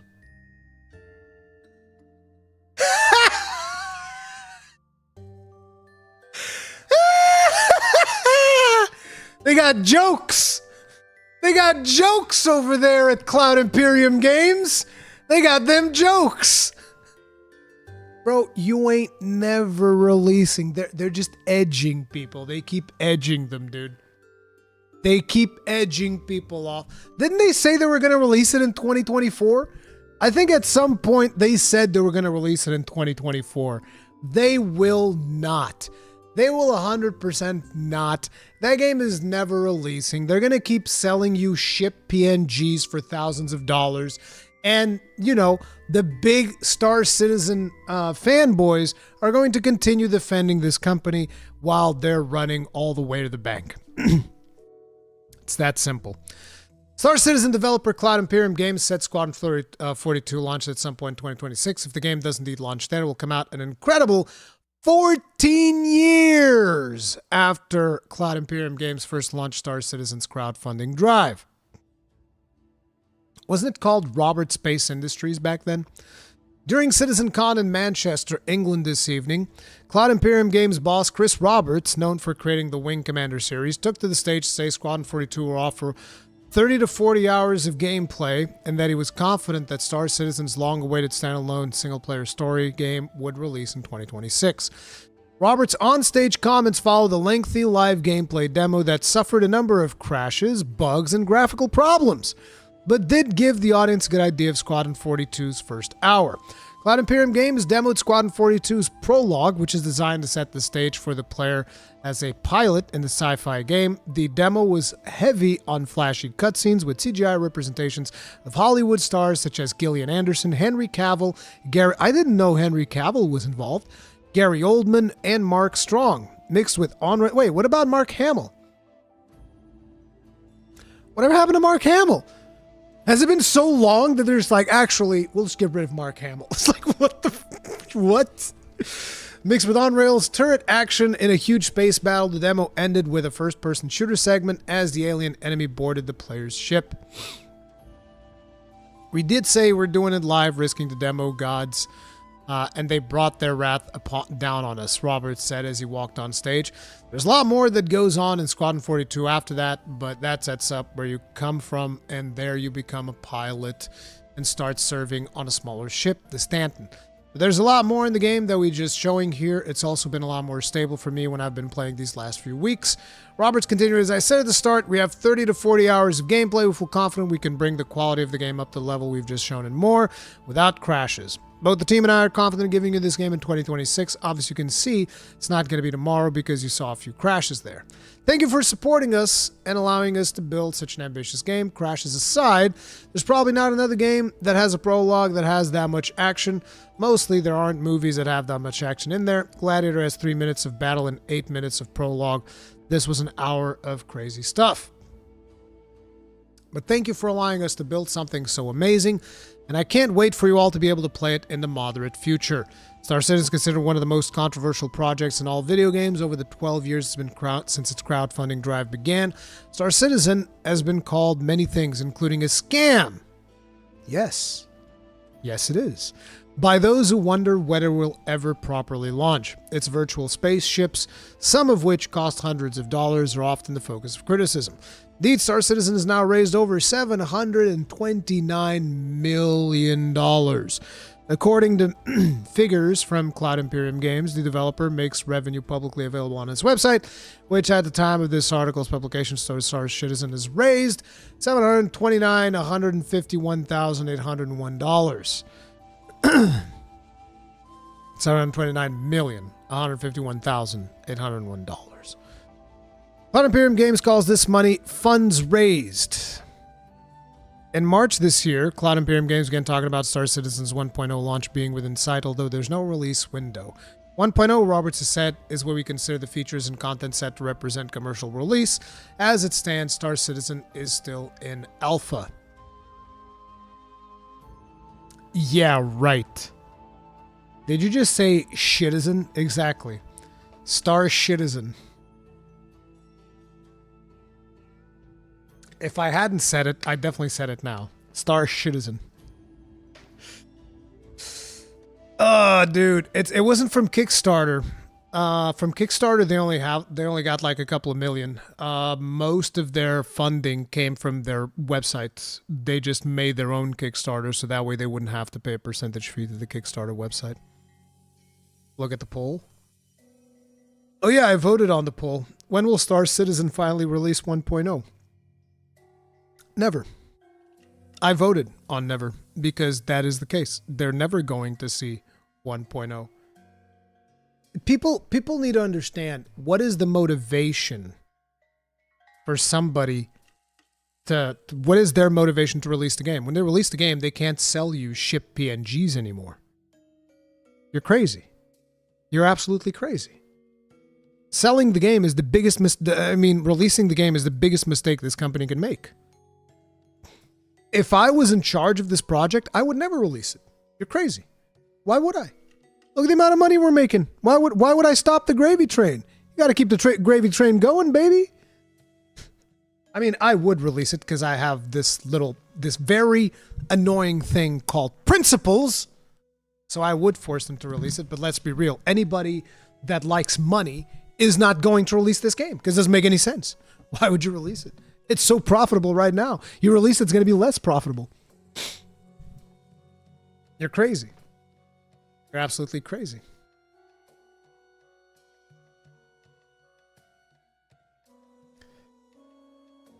Chris Roberts needs another 15,000 espresso machine. Yeah. This game is like what Meta would have loved, Cash Cow. Oh yeah, 100%. Like if any of the Web3 people got their claws on Star Citizen, this would be their dream. If this would be the dream of all those people that want to make a Web3 game, this is their dream game. It's this game. They're like, oh my God, we could put so many things from the blockchain into this game. And that I think will eventually end up being its final form. I think that is what the evolution of Star Citizen will be. It will become a Web3 game, most likely. And that's what's going to launch Web3 into the mainstream. I think that might actually be what this ends up being. It becomes a Web3 game. What's this game anyway? I've been hearing a lot of controversy about it. It was supposed to be a spaceship type of game from the guys who made a game called Wing Commander. And it was supposed to be just like, look, it's just going to be a spaceship game. But then they started, getting more features in. And now there's spaceship and first person in there. And now there's spaceship, first person, and there's all of these connecting things. There's no loading screens. It's basically something that is potentially the most ambitious video game ever attempted. And the problem is, in order to support that ambition, they keep selling people on spaceships that don't even exist for thousands of dollars. And it's not illegal, so people do it. People will spend thousands upon thousands of dollars on this video game.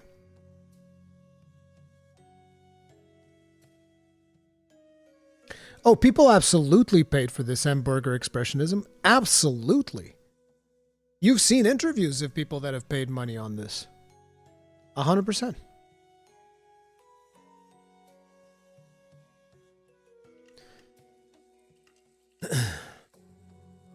Okay, so I have a couple of videos here that I want to watch. These are not going to be... the first one is definitely not going to be controversial at all. So before we even get started, I need to take a bio break to properly prepare to talk about Destiny Rising. Oh man, it's going to be so good. I'll be right back, guys. Make sure to hit that like button, subscribe, bell notification icon, all that jazz while I go to the bathroom. Be right back.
Sorry, guys. A bird got stuck in the warehouse.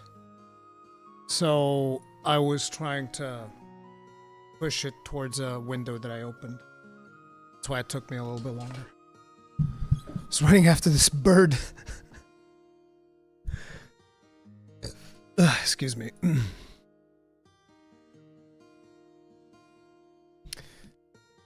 You have to find a new description for it, like whale ship simulator. Yeah, dude. You mean dinner came to the warehouse? Yeah, dude. Oh, yeah, I don't eat birds.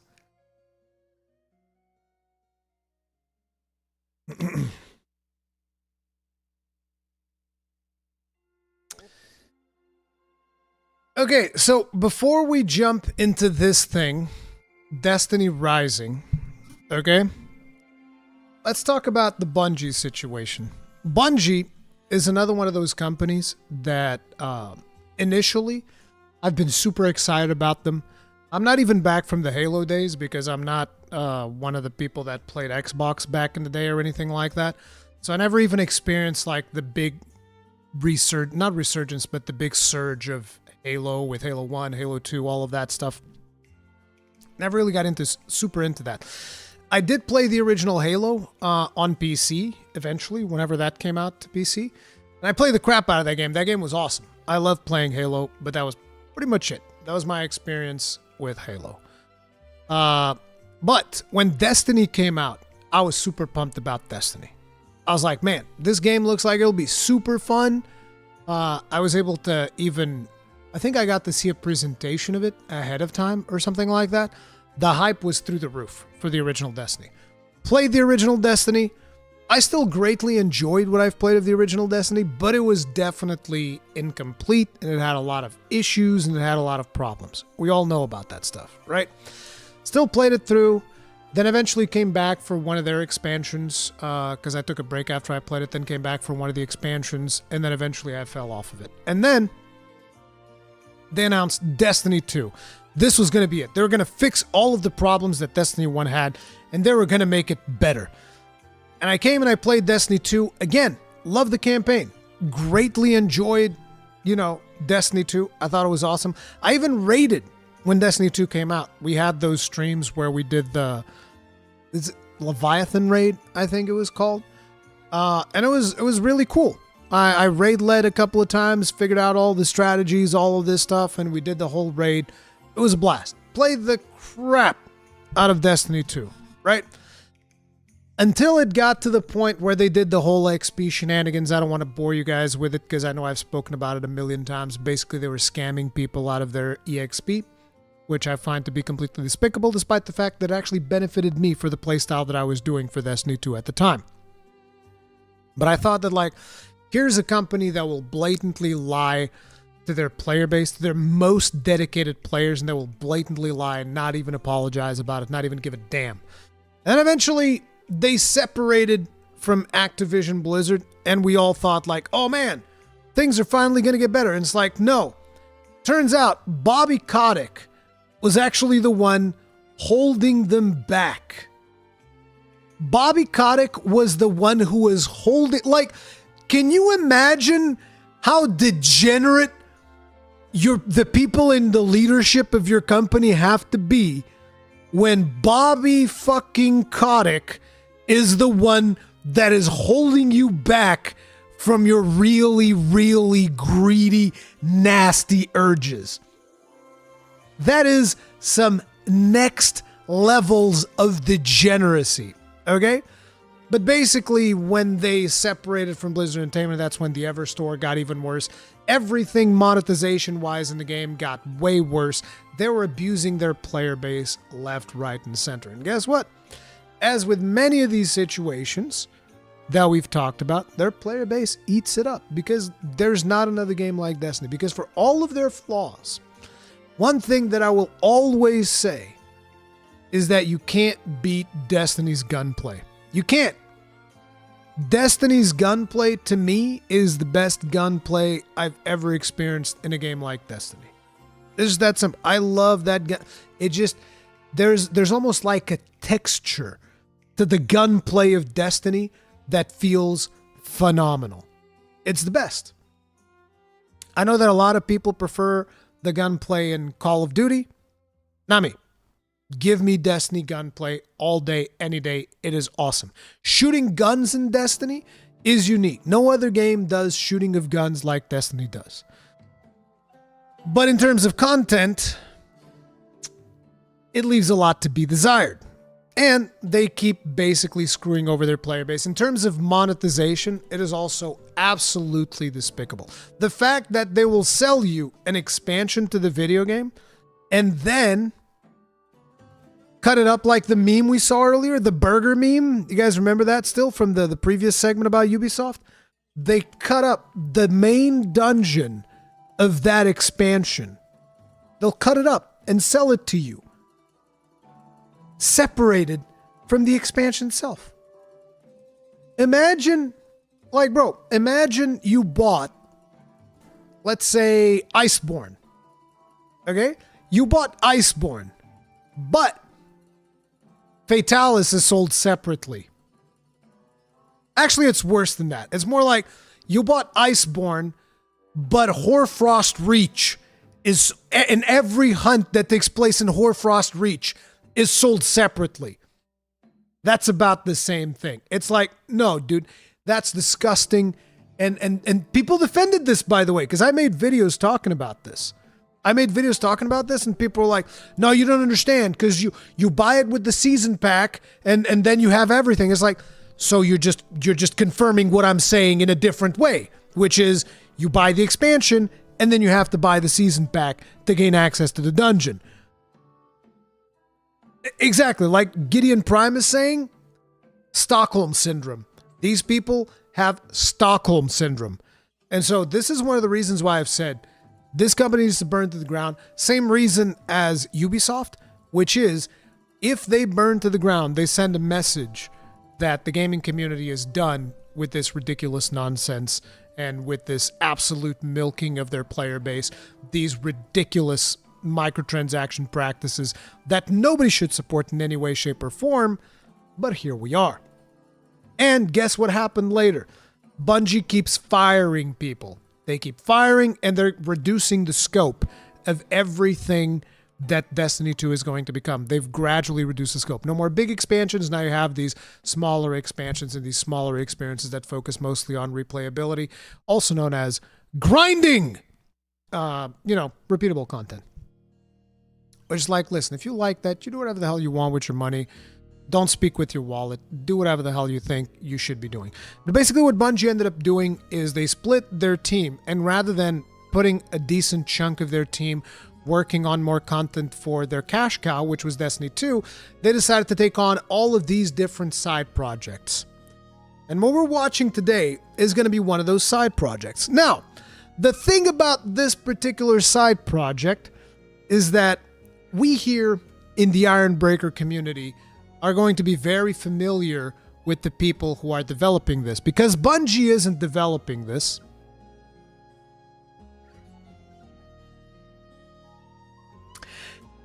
Bungie aren't the ones actually developing Destiny Rising. You have this company that has done another brilliant video game that we've all absolutely loved here in the community. Now, I don't know how many of you guys have heard of this game. I've played through this game all the way before I said my opinion on it, by the way. Unlike a lot of people who just said this game is bad, I was like, no, I will force myself to play through this game, the entirety of this game, so that when I take a massive dump on it, I can tell you exactly why this game is bad and terrible and atrocious and fucking disgusting. And the name of that game is Diablo Immortal.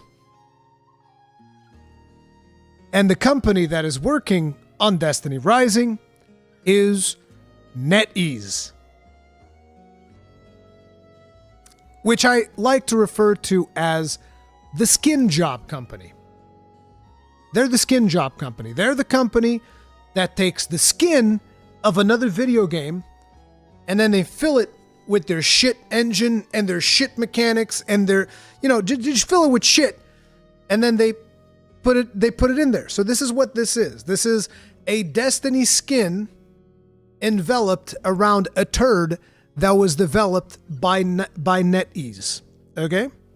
That's how this works. The skin job company. This is what they do. Because I distinctly remember a lot of people, including several prominent content creators, bringing up the point that, like, you know what? Diablo Immortal would actually be a really great game if it wasn't for the monetization. And I would always say, no, it's fucking not.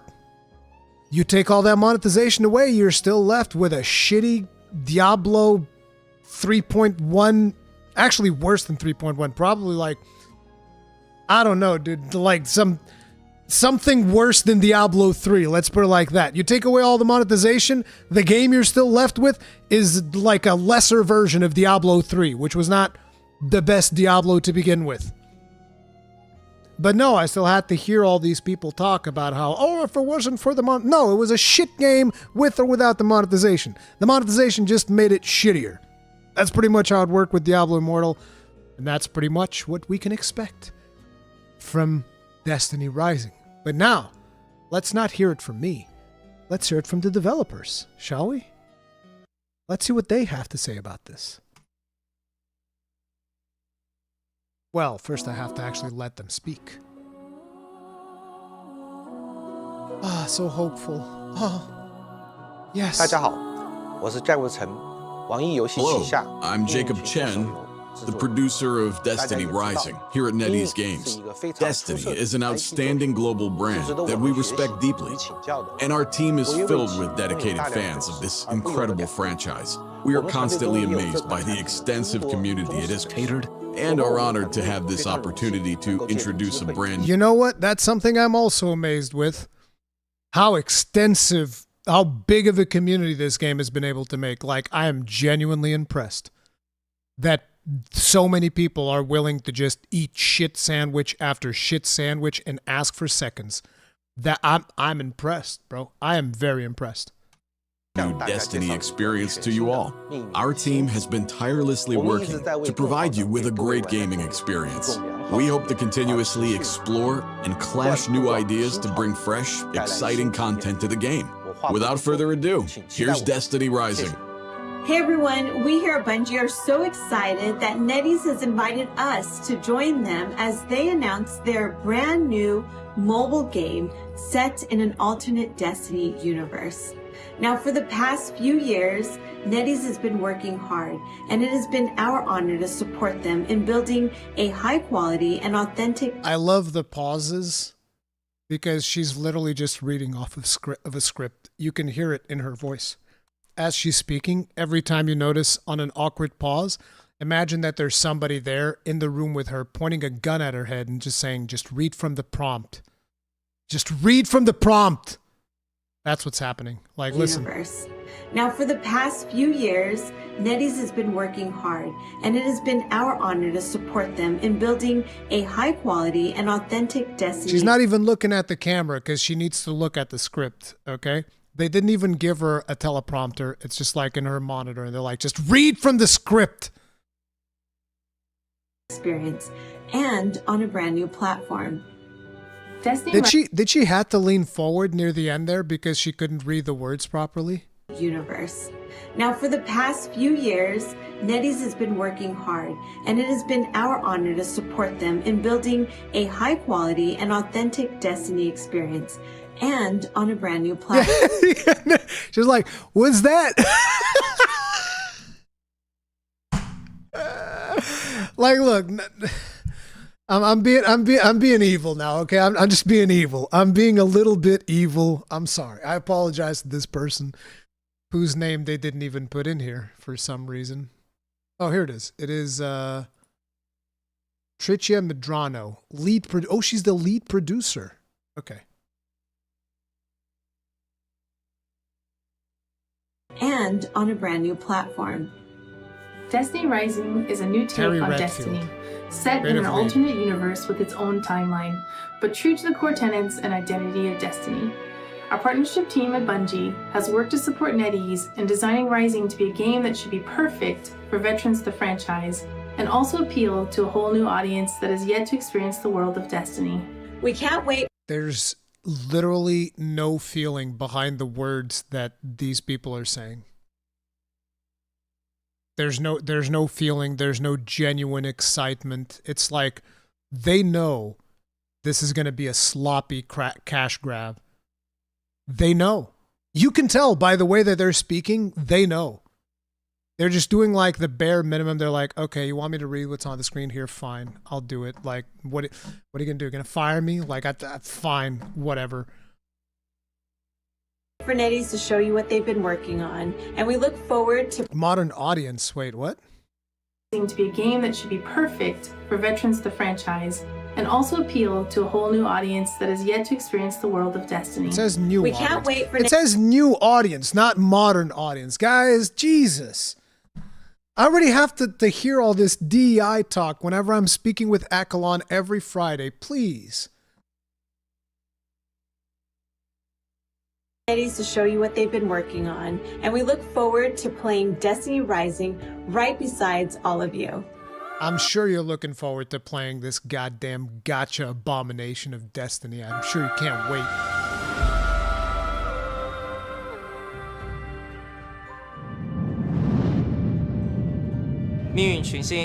Destiny Rising is a brand new, free-to-play, mobile epic sci-fi RPG shooter game that sets in an alternate Destiny timeline.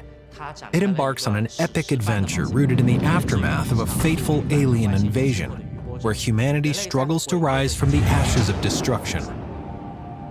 Imagine an unexplored era of Destiny, before we had the tower for the emergence of Guardians. As huge fans of Destiny ourselves, we're very grateful to Bungie for their amazing support, granting us the creative freedom to develop and nurture our own vision.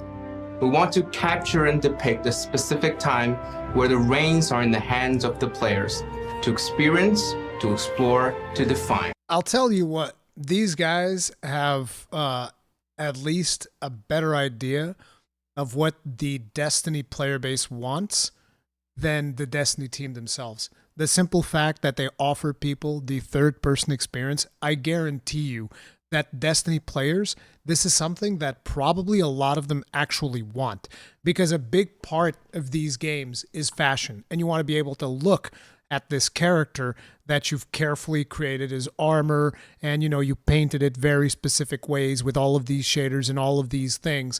And the only time you actually get to experience that is whenever you're in the city, because whenever you're out doing actual missions and stuff like that, you're always first person only. So they know what they're doing. But then again, this game is it hasn't been confirmed, but more likely than not, this is going to be a gacha. This is going to have all of those systems wherein you're going to be expected to roll the same character 50 different times in order to actually, break the limit and fully upgrade it all the way. It's going to have all of those types of systems. It's going to be the same thing for your weapon. It's going to be the same thing for your, your specific armor piece or something like that. You're going to have to roll it, and there's probably going to be a chance of things going bad in those rolls, and you're going to be able to buy the pity systems and all this other nonsense that we've seen in these types of games. 1,000,000%. This is where the stage is set. In terms of time and age, what we want you to picture when you think of this post-Dark Age era is epic legends in the making, a fantastical world to explore, and tons of mysteries and opportunities. And of course, ghosts, light bearers, iron lords, warlords, all the narrative elements you would expect from an age before the last city. It's an age that's never been explored, and it's super exciting. With so much room for imagination, it was a huge source of creative inspiration for the team. This is going to be a whole new Destiny experience. We want to focus on characters, people, heroes, and legends, because that's the best way to actually express the chaos of this period. Every playable character is a fleshed-out person with a depth of personality. They have their own tenets and pursuit. Definitely not your conventional hero type. We want to tell more than just the epic adventures, but also these side stories, things that as an adventurer you'd pick up on the streets, in the alleys, or taverns. Read side quests. Things like myths and legends that you'd hear when you just arrive in a new town. We want players to piece together the big picture of this era from each of these tales. This is an era prior to Guardians. The path of light is ambiguous and unclear. Ghosts revived people, resurrecting them into light bearers. Yet there were no guides as to what it meant to embody the role of a light bearer and behold such power. This is a time before the establishment of the iconic classes of Hunter, Titan, and Warlock. The fun part is that this also means that each light bearer in this era has their own unique and independent combat style. And they have to, because this is how we're going to sell you on the concept of Gotcha Destiny. You want to have this light bearer that has this specific playstyle, don't you? Like, let me tell you how this is going to go, okay? First 10 hours of this game, they're going to be awesome. The game's going to be a ton of fun. You're going to be getting loot at a good pace. It's going to be fantastic, the first 10 hours. But then around that 10-hour mark, they're going to hit you with your first wall. You're going to be like cruising, and then suddenly you're going to get your face bashed in by one of the missions, and you're like, oh, what's going on here? And it's like, okay, now you have a choice to make. And the choice is going to be, you can give us 50 cents, or you can grind for another 10 hours. And at this point, most players will go like, I can grind for another 10 hours. I've been having a blast so far, so whatever. So they go and they grind another 10 hours. At this point, you're 20 hours in, okay? Give or take. And at that point, you're going to break through the wall, that 10-hour wall, 20 hours after you've started playing the game, and you're going to play for another 5 hours, and you're going to hit another wall. This time, the wall is going to demand about 40 hours of grinding as opposed to the previous 10. Or you can give them a microtransactions of 99 cents and they're going to let you go through that wall. And at that point, that right there is going to be when a majority of the player base is going to go like, I put 20 hours into it. What's $1? And they're going to pay those 99 cents to break the 40-hour grind wall. And when they do that, it's over. It is over, because at that point you've already gotten invested and you're about 20 hours in. So now they're just going to arbitrarily keep putting walls in your place, and it's going to be like, okay, now it's another 99 cents, and now it's $5, and now it's $10. And by the time you're 100 hours in, they're going to just straight up ask you for $50. They're going to be like, well, I've paid $100. Okay, boom, $50.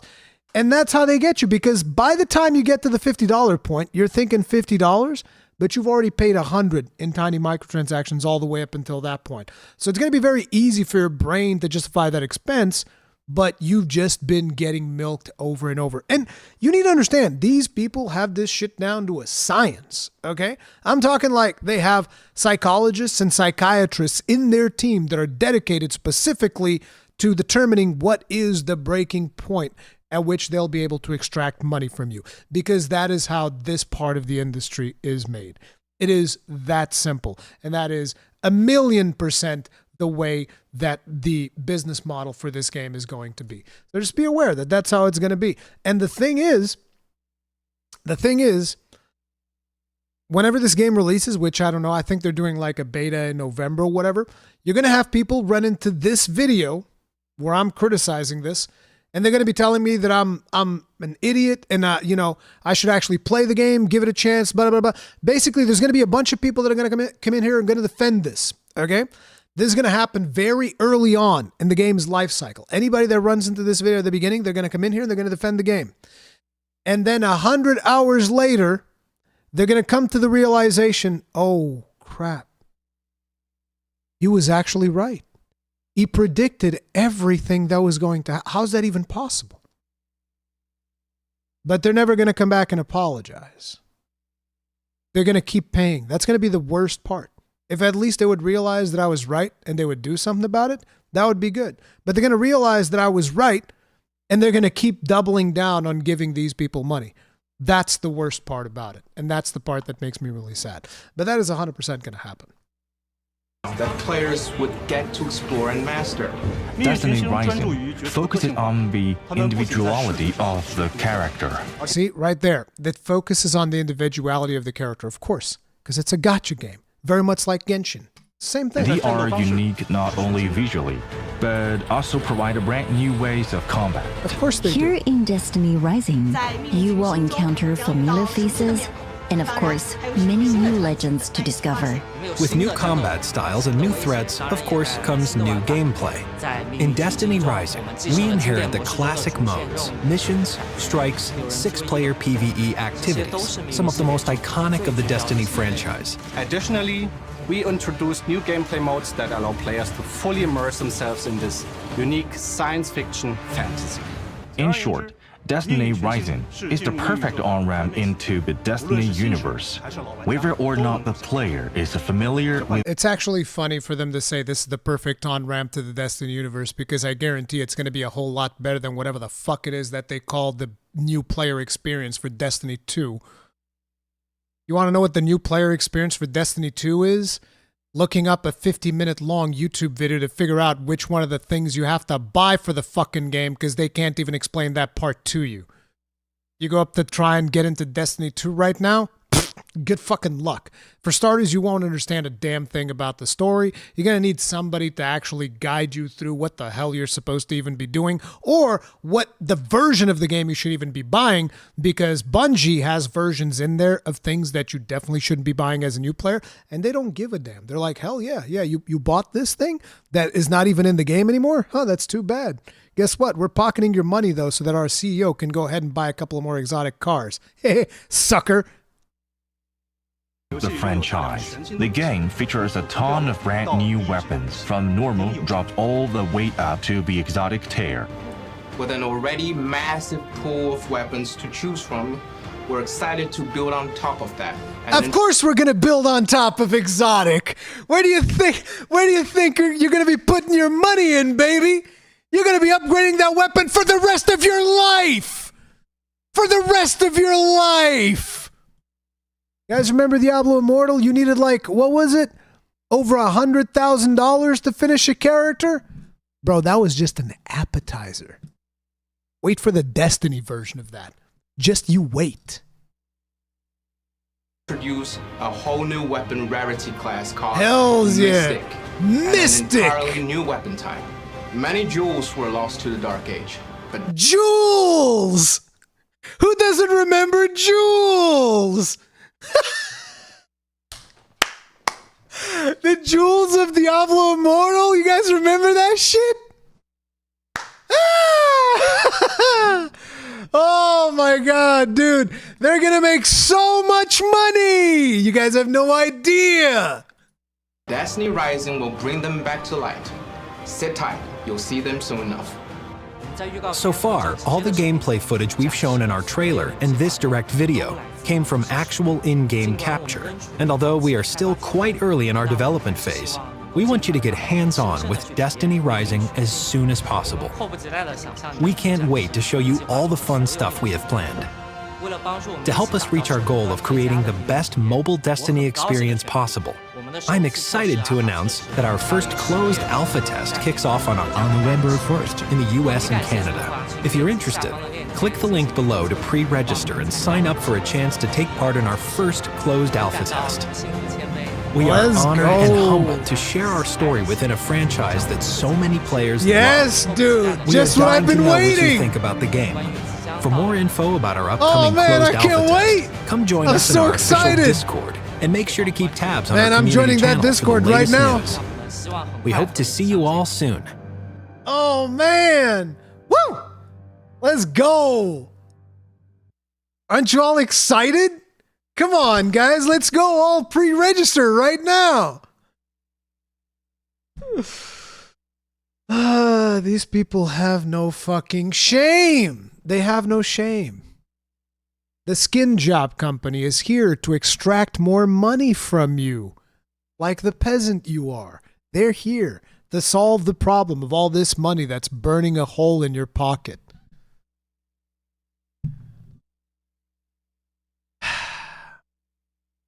By the way, I don't care about any of this.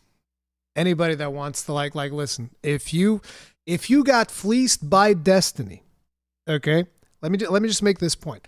If you got fleeced by Destiny with all of their Eververse nonsense, all of their anti-player microtransactions, the separation of dungeons from expansions, which is just downright insulting as far as I'm concerned. The amount of content that they give you, the little breadcrumbs that they give you from the top of their monetization table. Like, if you've been fleeced by Destiny and Destiny 2 and all the expansions and all this bullshit, and your first thought is to jump into Destiny Rising, a video game being developed by the skin job company, NetEase, the people who brought you Diablo Immortal, and you are actually excited about this, you deserve what you're getting. You deserve exactly what you're getting. You deserve every last bit of it. And I just want you to know that I'm going to be here laughing at the amount of money that you're going to be losing. Every time that something goes wrong for you, I'll be here laughing. I'll be like, idiot. Oh, what? They nerfed the hero that you spent $1,000 rolling the gacha slot machine in? Sucker. I don't give a fuck. All right? I want you to know, as you are burning all of your money on this, when they inevitably stop supporting it, I will be here laughing at you. That's what I'll be doing. That's what I'm going to be doing right here. Okay, I want you to know, every time something goes wrong in this game, I'm laughing. Okay? I'll be here. Like, I'm not even going to talk about it. I'm not even going to be like, oh man, let me bring up the news and talk about it. I'm not, but I'm going to see it. And every time I see it, there'll be a big smile on my face. Like, just picture this, okay? I want you to picture this. And also, I have a cup here. I think I had a cup here. I don't know what happened to my Monster Hunter Wilds cup, but I had a cup here. Anyways, I have another cup here. It's got a Rathalos in it, okay? Listen, I have a cup here that I want you to pour your tears in here, okay? Whenever something goes wrong with this game, I want you to pour your tears in this cup so that I can sip from them every morning. Every morning I will sip from your tears because they're delicious.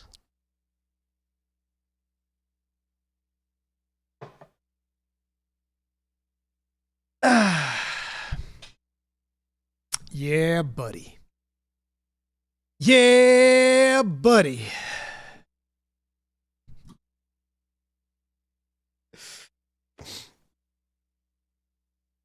I need that clip emotional damage. I don't care.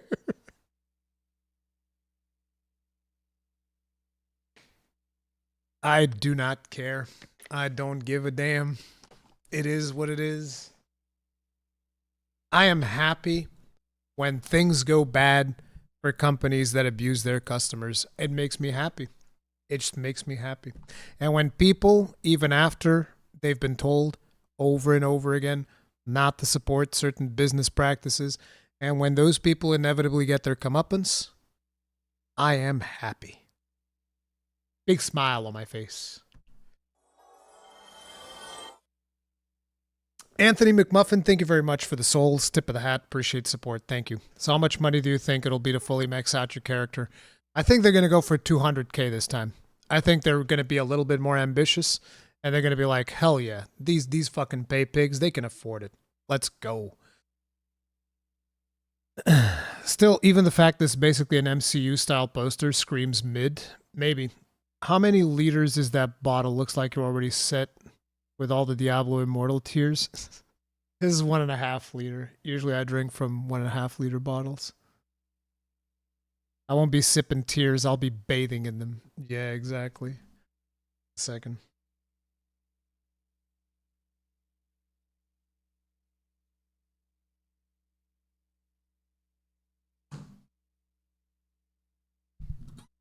All right. Charging. Okay. Did you watch the latest Expedition 33 trailer? No, it's in the list. I'm not sure if we're going to be getting there since this is a really big list, but it's in the list. So what are the chances that it's a money laundering scheme at this point? They might actually be somewhat high. So I have quite a few more things in here. One of them is this game that is apparently pulling serious Mass Effect vibes. And I'm curious about it, and I haven't watched this trailer yet, so let's have a look at it. The Marayama reveal trailer.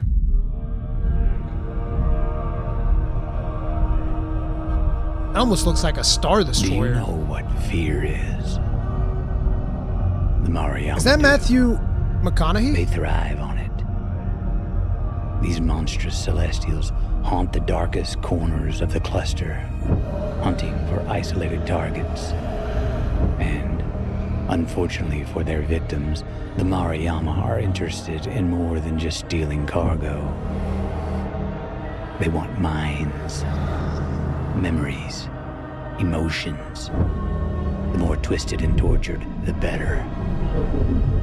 Captured prey will be subjected to intense psychological torment before being neurologically drained.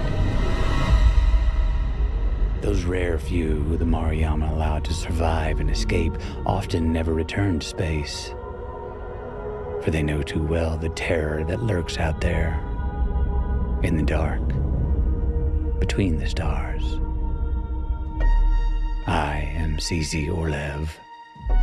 Yesterday, today, and tomorrow. Become the Traveler. Huh. So they have a Q&A video. I'm curious about this. Let's see what they have to say.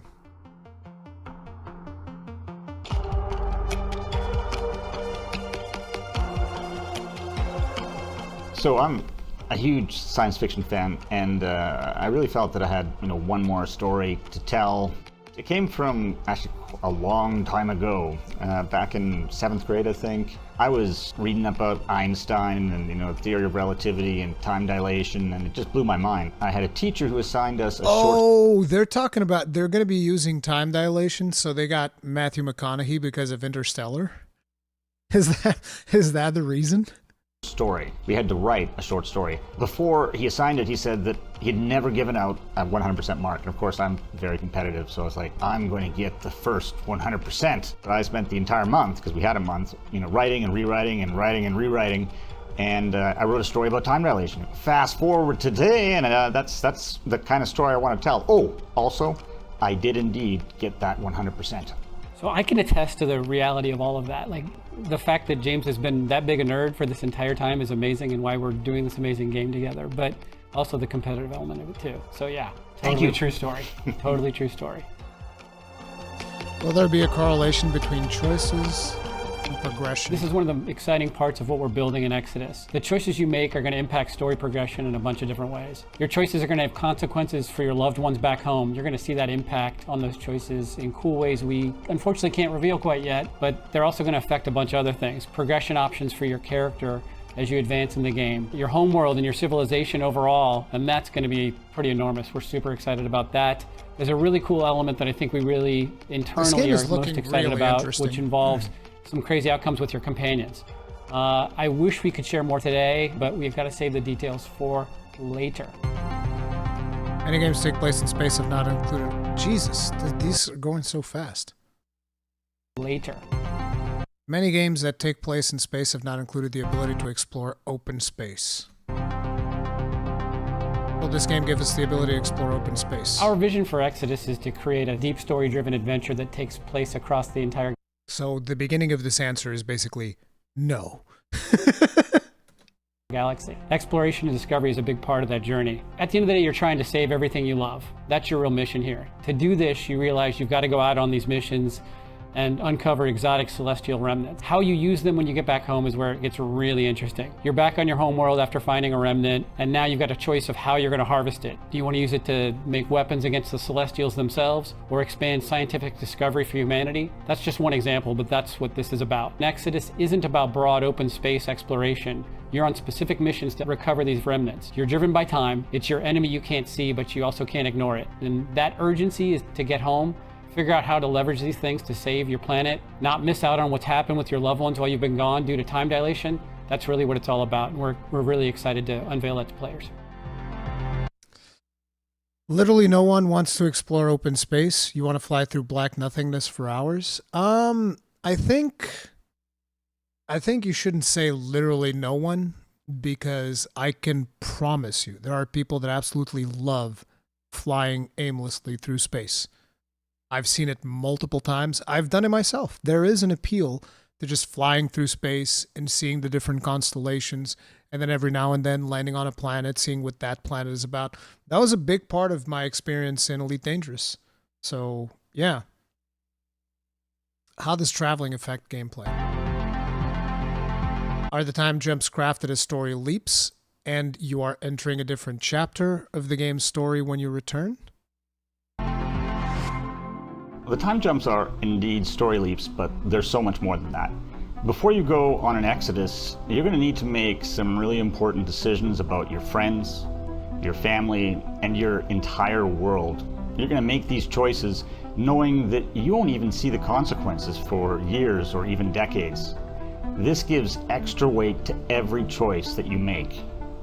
Your choices are going to continue to have an impact throughout the entire game. A choice that you make before your first exodus might have big consequences upon your return. But there might be even bigger unforeseen consequences from that same choice after your next exodus. During the game, will we ever meet a sentient alien?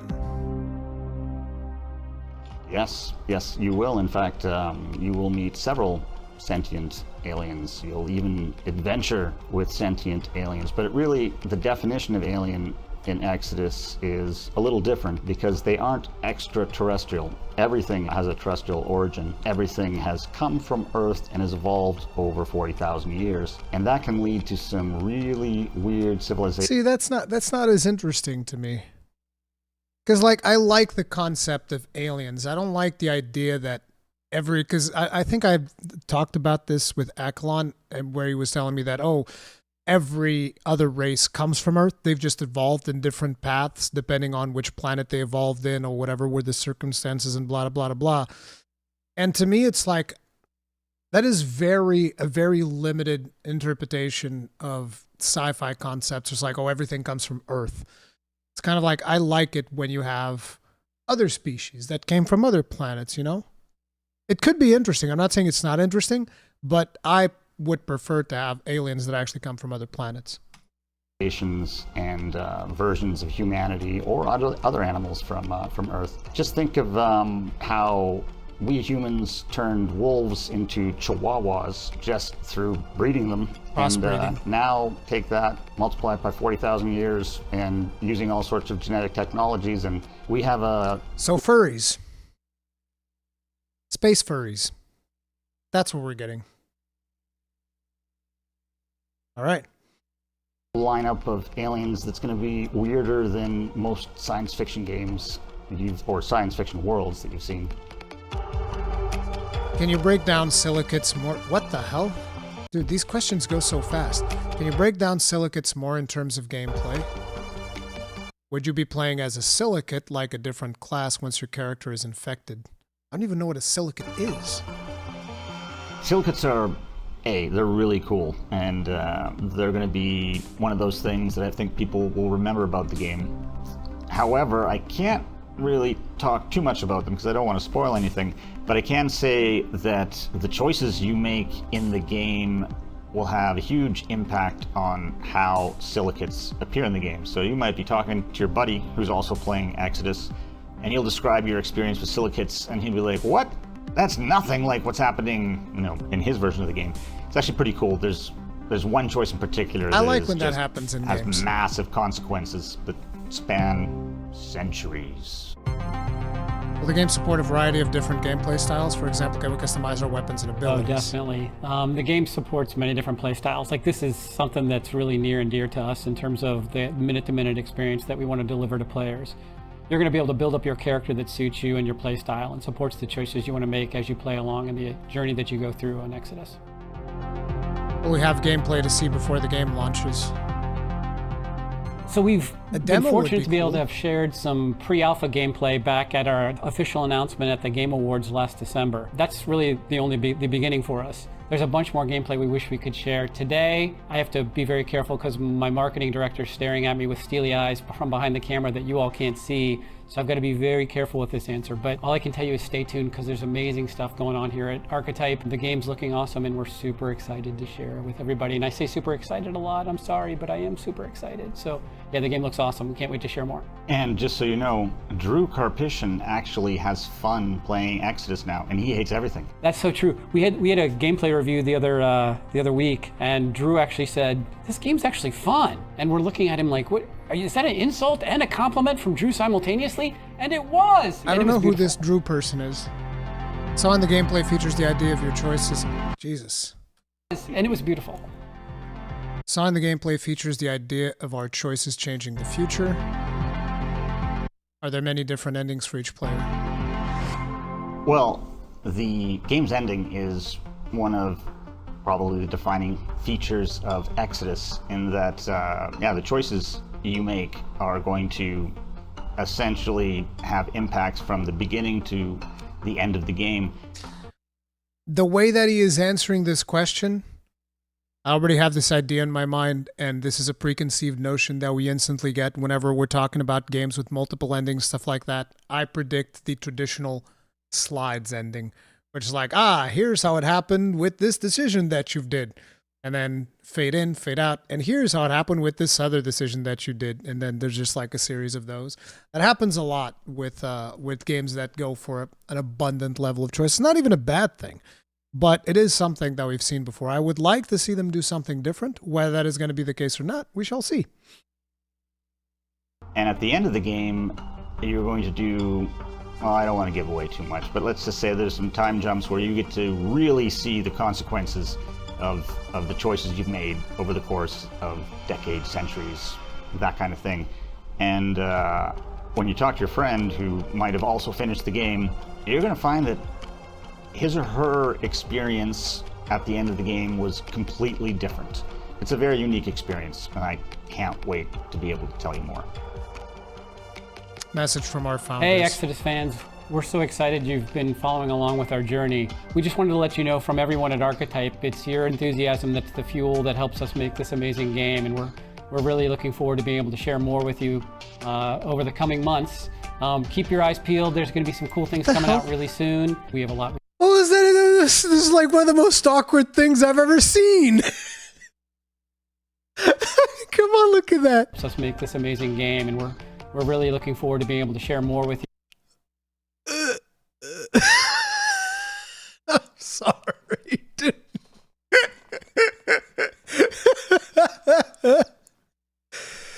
Oh, it's funny.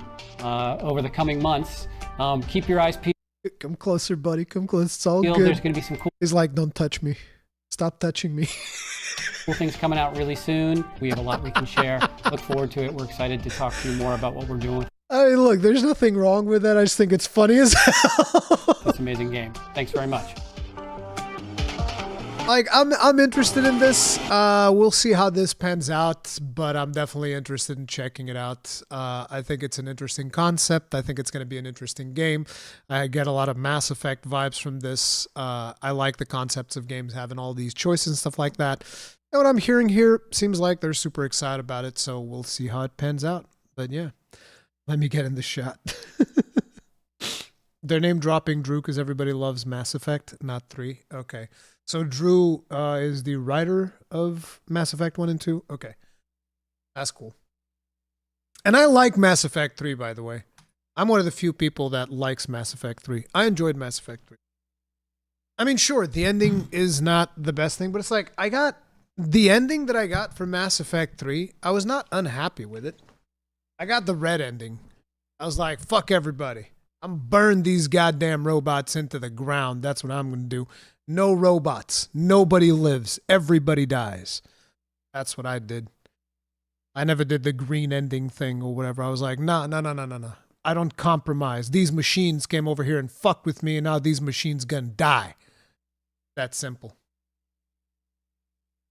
Yeah, you're right, Tommy Giggles. It's the same thing for me. Like, I replayed when they did the Legendary Edition. I replayed, whatchamacallit? I replayed the first two, and then I never replayed the third. The Destroy ending is canon. No, I think that the canon ending is supposed to be the green one where they all merge. I think that was supposed to be. But I did the multiplayer stuff so that you would have maximum, what do they call it? Maximum reinforcements or maximum resources or whatever. I did that, and then I finished the game. And it was pretty much what I wanted. I was like, hell yeah. Destroy everything. Destroy everybody. I was like, yeah, fuck them. Sorry, Legion. It is what it is. I never trusted you. I never trusted you, Legion. You're dead. Just like the ship. The ship's dead. I think that Tally was very upset with me after that, and I was like, well, that's too bad. Shepard lives only in Destroy. Yeah. I know. I remember seeing the cutscene where you get to see him like, I was like, yep, good. The multiplayer was surprisingly decent. That's the thing. The combat in Mass Effect, even in Mass Effect Andromeda, which is a game that everybody likes to shit on, for good reason, mind you, but the combat in Mass Effect Andromeda was really good. It was really good. And that's the reason why the combat in Anthem is also really good. So yeah.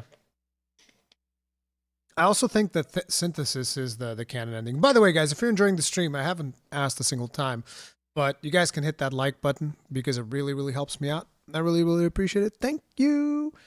Thank you very much. And you can also subscribe and all that good stuff. So I have a couple of trailers here. This one is from Wayfinder because I'm going to be playing Wayfinder tomorrow. Apparently they came up with a new trailer, but this was mostly for me to just tell you guys tomorrow there's going to be a stream of this. I'm going to be playing the crap out of this. I've been waiting for 1.0 to get back into this game. I think I'm going to start fresh in 1.0. Just start a new save just to see what has changed and all of that good stuff. Wayfinders. Very curious. Do you remember the fall? The gloom descended on Skylight. I don't know if you guys ever played this game or not because it had like the early access. It was supposed to be an MMO thing. They got dicked over by Digital Extremes, the people who make Warframe. They basically got screwed over by them, and because of that, they've been going through some serious financial hardships, which fucking sucks because this is a really good game. I really, really, really like this game. Rallied to protect the beacon and paid a terrible price. But I have found your echoes in the gloom. Remember who you were, who you are, and return to us. Silo, the Emperor called you a thief and a smuggler, but the people called you a hero. I'm probably gonna play. They need that hero now. If there's a new difficulty, I'm probably just gonna focus on Wingrave. Sworn to revenge. Nothing will stand between you and your. I like Grendel, but Grendel dies so easy. The last of the Iron Sisters. There's like no When survivability. you close your eyes, that pain. This character is a fades into the beast roar too. of the crowds. I really like this character, Wingrave. but he's You the best. safeguarded Skylight long I mean, listen, Wingrave has win in the name. That's all you need to know. Okay, he's the best. before the fall. Give us hope that the light can still triumph. Get behind me! Get behind me. Venomous. Venomous is Child of the awesome as well. maze, I a really like nation Venomous. of monsters. But in time, you became something even more terrifying. I think this is what Kairos, Wada was playing. You sacrificed Venomous. your human body to master arcane power like no other. We need your mind. You fell, and the world was broken. Civilization is fractured. But you can return and give our world one last chance. This world. Grendel is a ton of fun though. I kind of want to play Grendel, but he is so weak. It's like he's a beast at dealing damage, but the moment he gets hit, he just gets wrecked.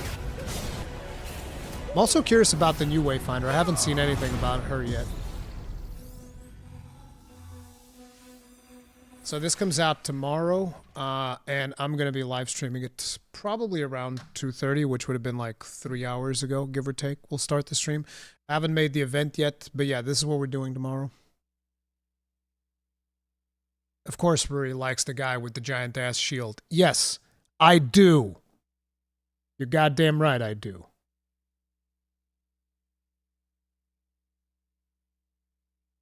Then we have apparently new content that is being added to Space Marine 2.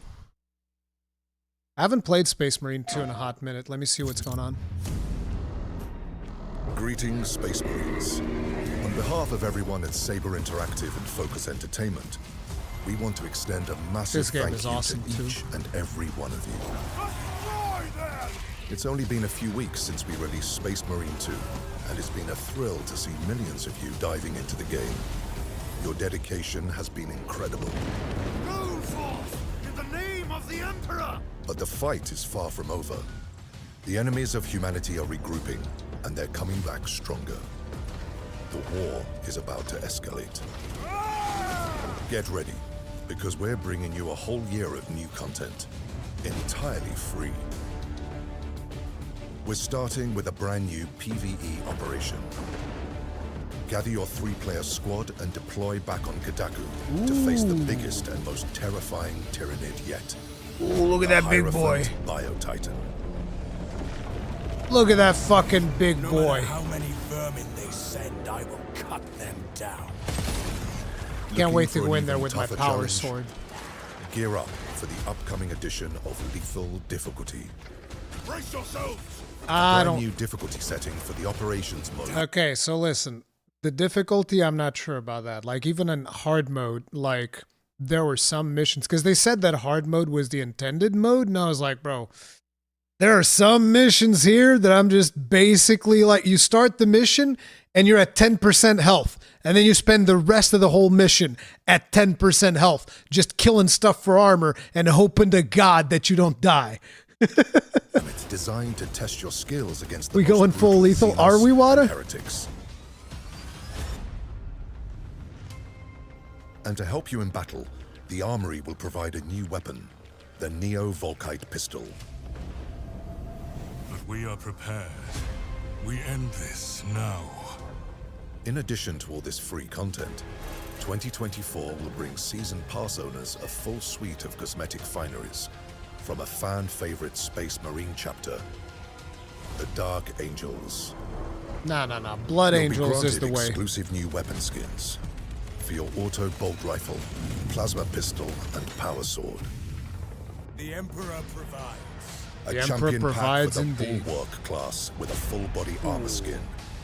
A unique shield and loads of cosmetic options to stand out. Look at that shield! And celebrate the Dark Angels successor chapters. Look at that fucking shield, dude. The moment of reckoning is upon us. And this is just the beginning.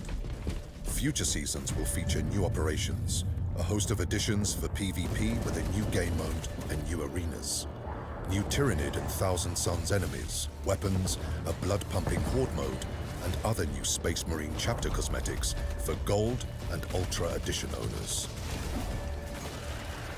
Stay tuned for more updates coming soon. This war has just begun.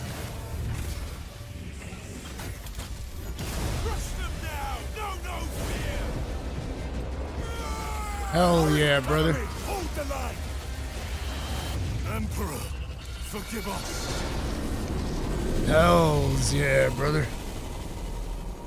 That's some good shit. It's a really cool game. I like this game. Blood Ravens need to come back. No, you need to embrace the Blood Angels. So I have other games that I want to take a look at. I don't know how many of you guys remember Ballad of Antara. This is a game that was revealed a long time ago on a PlayStation showcase. And apparently they have a gameplay showcase here that I hadn't seen yet. So we're going to be taking a look at that.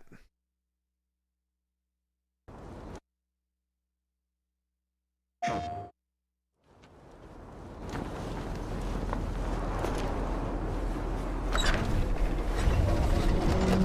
still don't know if this is supposed to be a gacha game or what the deal is. Because I'm getting somewhat gacha vibes, because it's supposed to be a free-to-play game.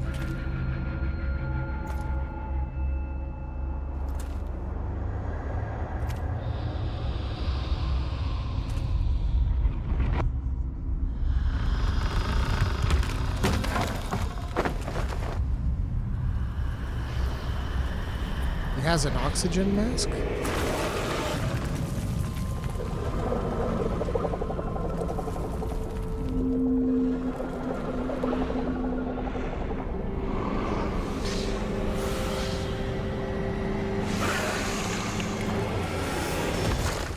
Captured for in-development game build, all content subject to change.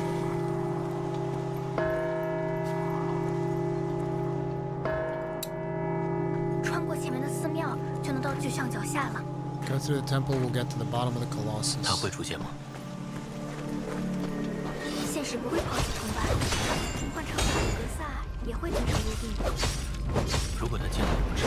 Damn, this thing has a lot of HP.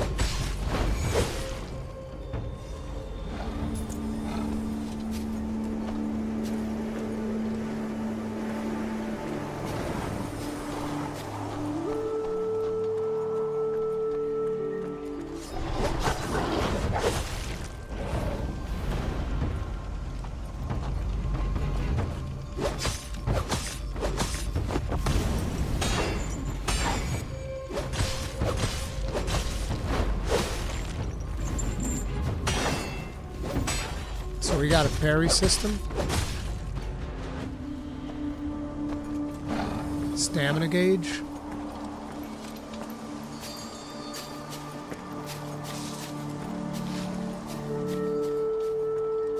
Is that a hammer?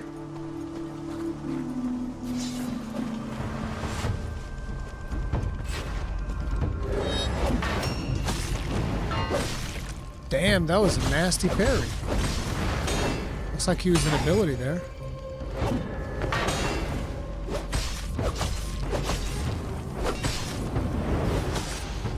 Oh, I guess you can call the child to come in and ooh, burn the ground around you.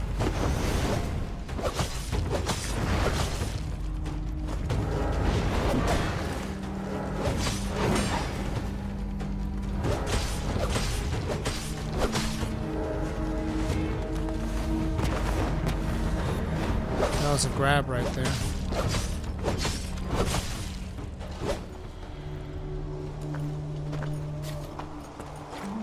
Looks like he's got 3 healing potions. Yep, he used one.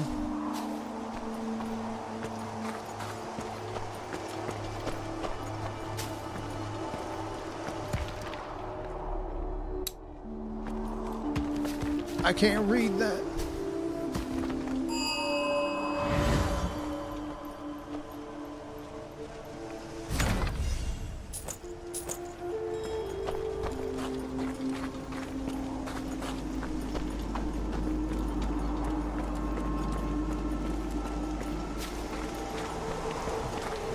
What is this? It's a game called Ballad of Antara.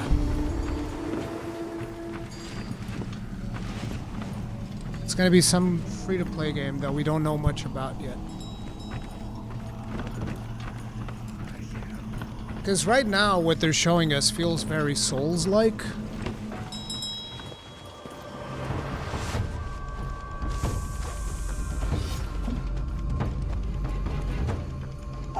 It's not out yet in the room. I'm not playing it, I'm just watching. This is a gameplay showcase.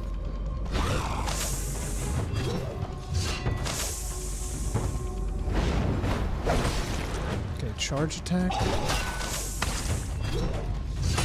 let me see something.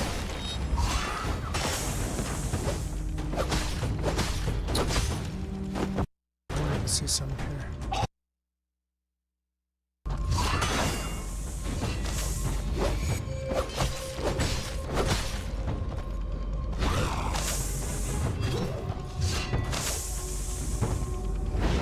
Okay, Okay, that wasn't a charge attack, that was the triangle ability.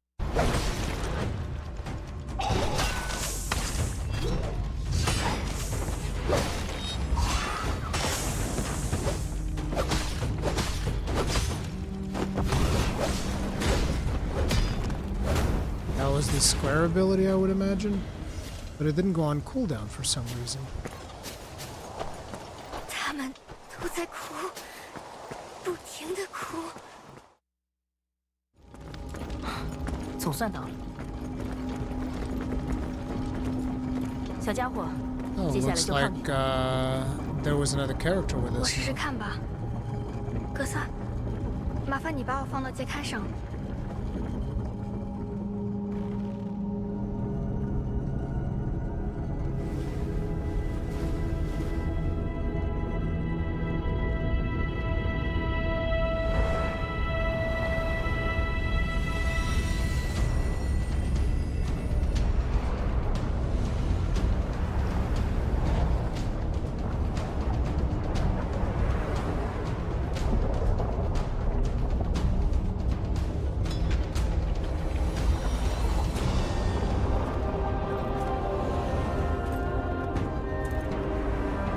Are they allowed to take off their masks now?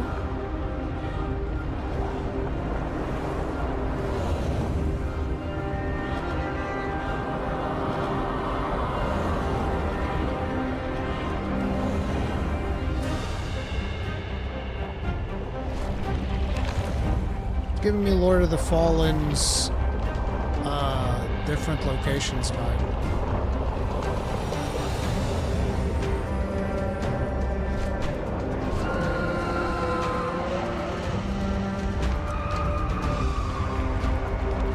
Watching a 10-year-old video of mine, can I guess it? No, I've made so many, I have no idea.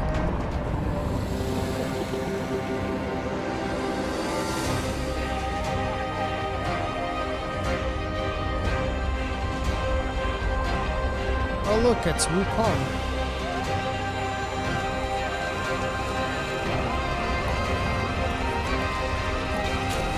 Oh, evil Wukong.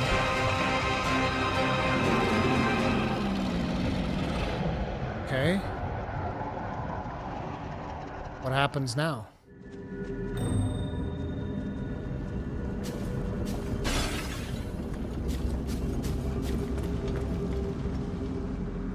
不管多少次，我还是很讨厌回到这里的感觉。羽界现在还不太稳定，接下来跟紧我一点。This performance is looking a bit rough.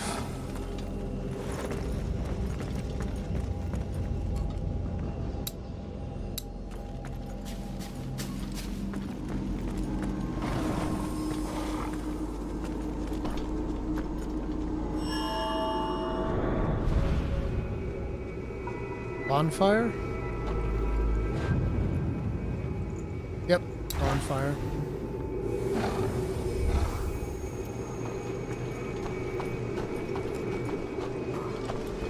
Oh, you can swap between characters. So I'm guessing you make... You'll make like a three character party and then you swap between them. Looks like she has different abilities. I think this is going to be somewhat like Warframe. So you're probably going to be crafting the other characters from fragments or something like that.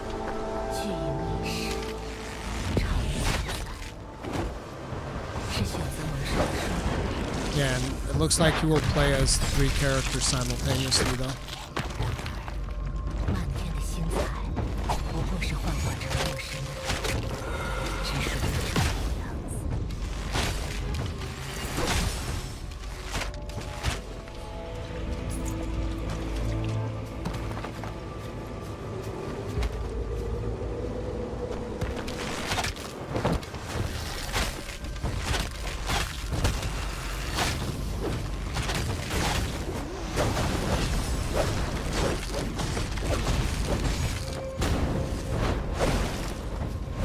Looks like each character will have their own element too. So like it looks like this male character we have, he's of the fire element. And the other one is ice element.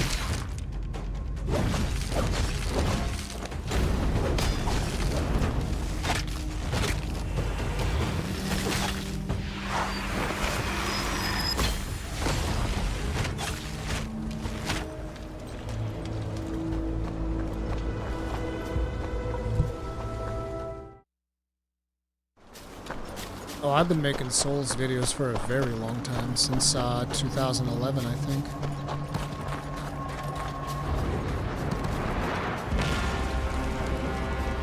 Okay, we got a boss fight here.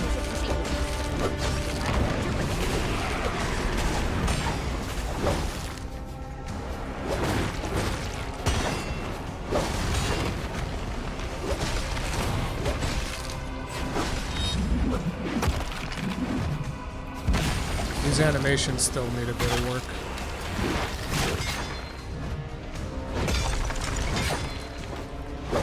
Did she have dodge bolt?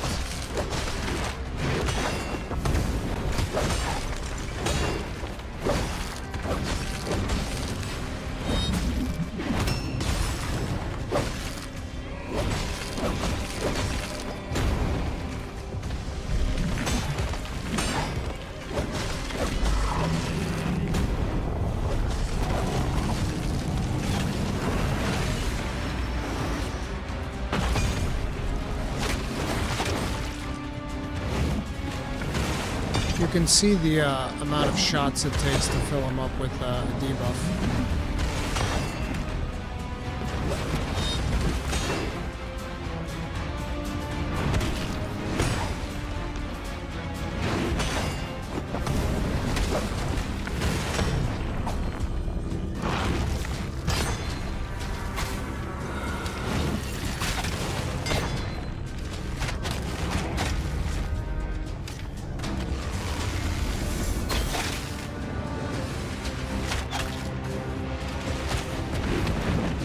Ooh, get grabbed. Oh, the ground and pound.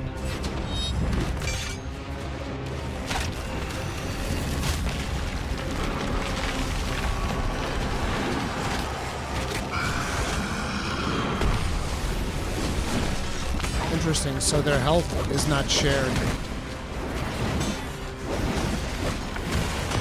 So effectively you're gonna have like 3 health bars.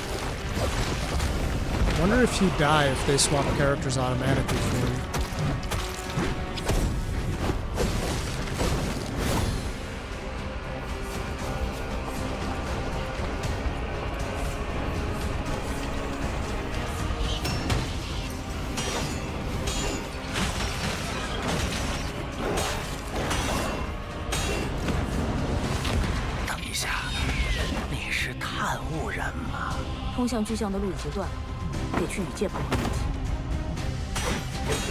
Okay, so Para is definitely inspired by Lords of the Fallen stuff, which is like you have the 2 worlds. That seems to be the case, from what I can tell.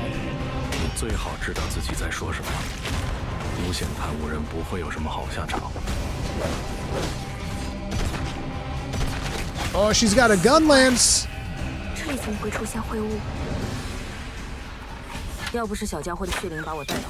That's gonna be my main character, the one with the gun lance.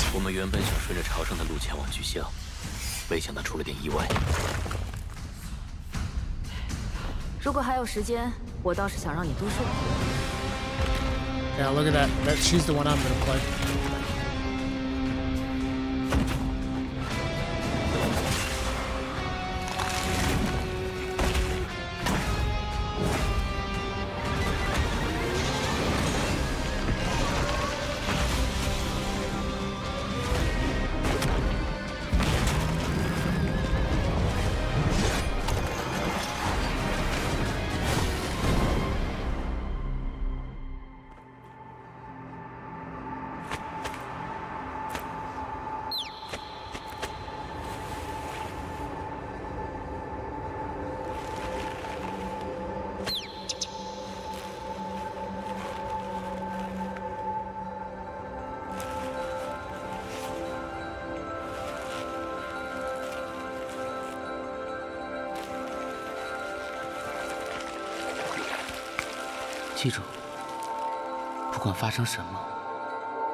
My biggest question is, what is the business model?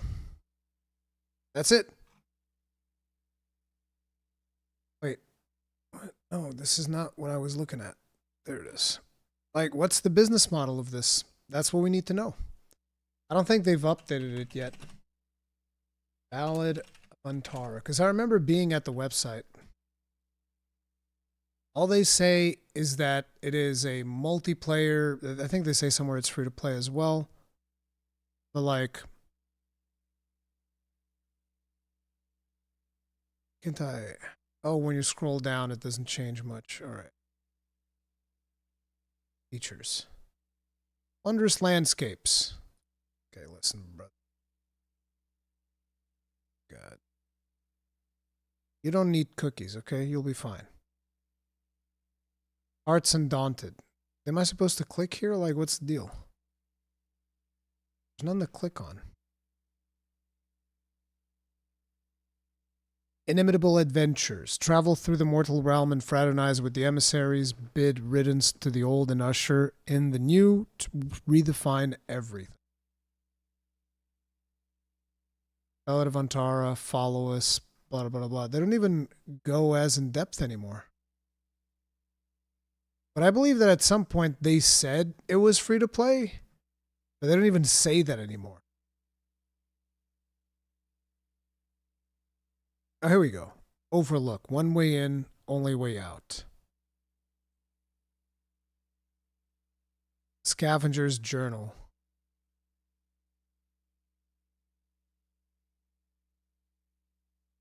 Scavengers and must nots. Except, okay. This doesn't really tell us much, though. Awakened. You can have music or not, and then you can go back to the main website. Yeah, my biggest thing about this is I need to know the business model. Until you guys tell me the business model, I don't know what to tell you. Don't know what to tell you. I think they even have like a link to the PlayStation Store.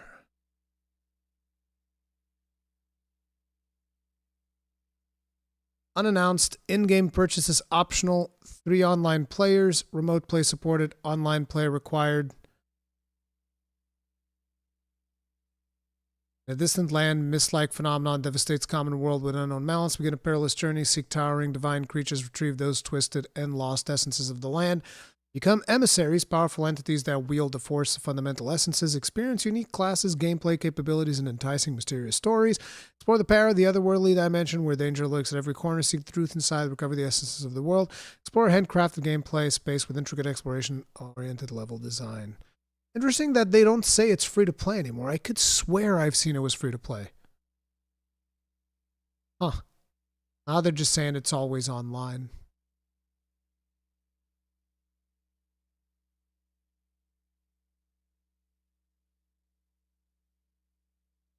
$30 for 30 in analysis. WCCF Tech says free to play. Yeah, I've seen free to play being tossed around for this one. That's the thing. I need to take a bio real quick. I'll be right back. You guys enjoying the stream? Hit that like button. I'll be right back.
All right.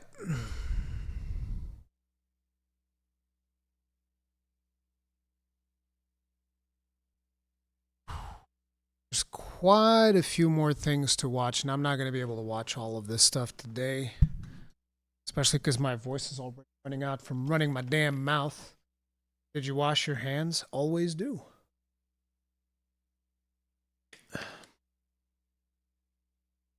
Always do.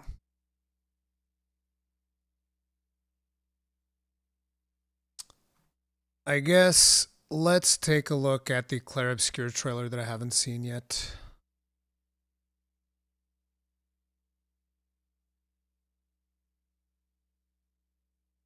Very curious about this game. Looks fun. Do you know what it means to disappear into nothingness? Their memories, their dreams, their love for each other. We exist for as long as she wants. You won't yet understand. But this is a kindness, not a cruelty. The plan doesn't change. We keep heading north. We aim for the monolith. I am not letting my El die out here. I've been having nightmares.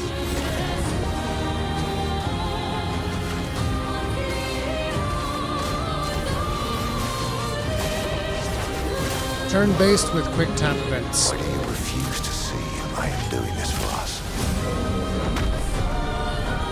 Felt familiar somehow.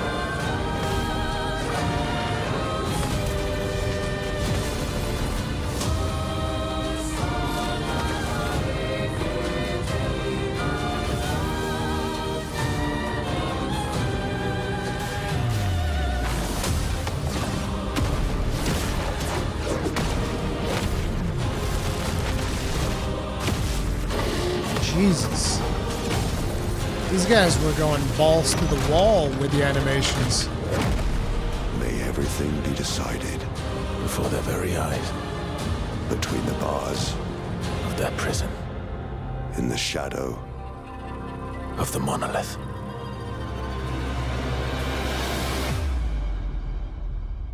See you in the next life.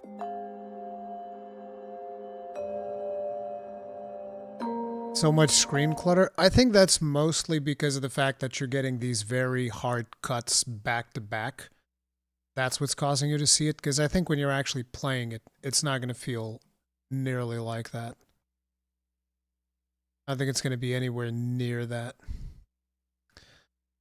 Okay, let's take a look at this Archage Chronicles thing. But when it comes to Expedition 33, I'm excited to see what it's all about. So we'll see how that gameplay pans out. I am probably going to be checking that one out, though.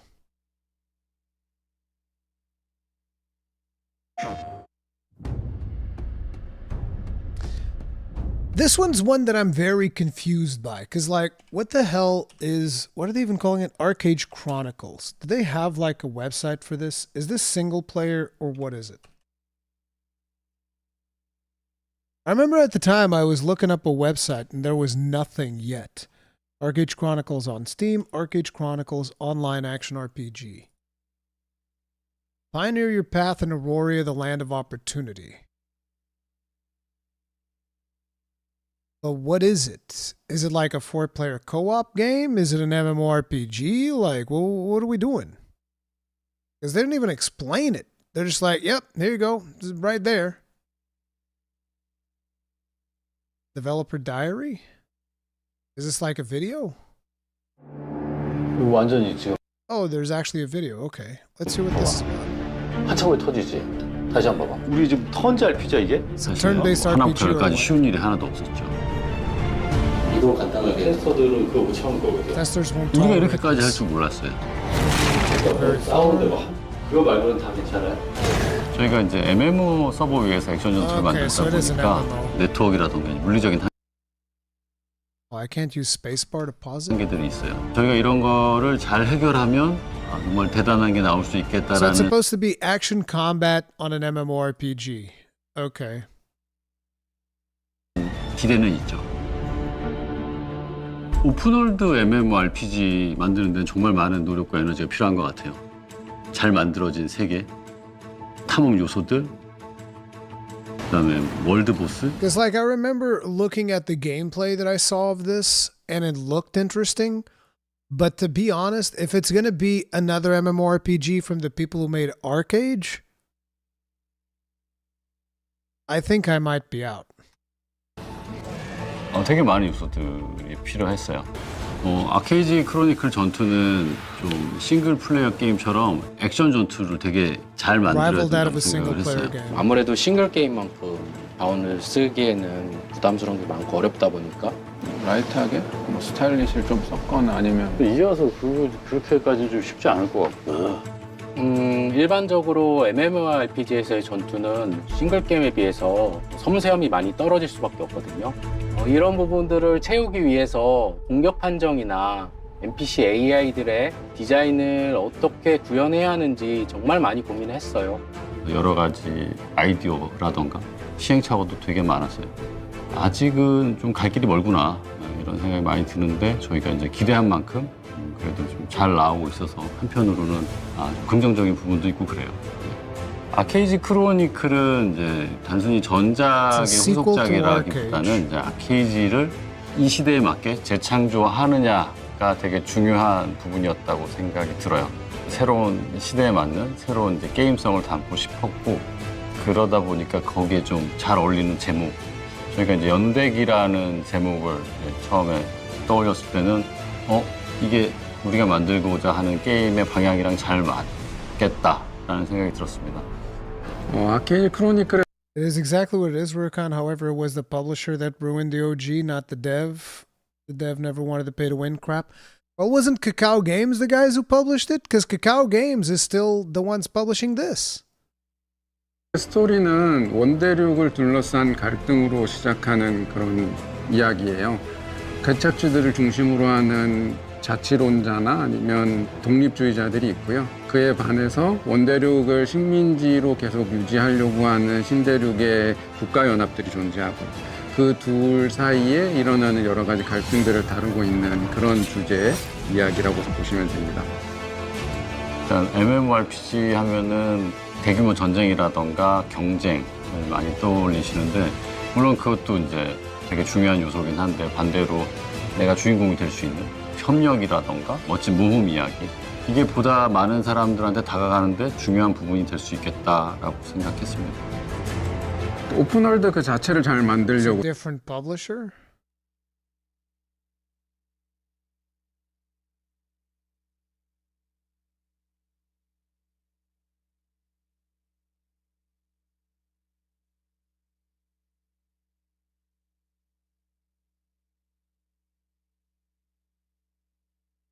Tryon Worlds were the ones originally doing it?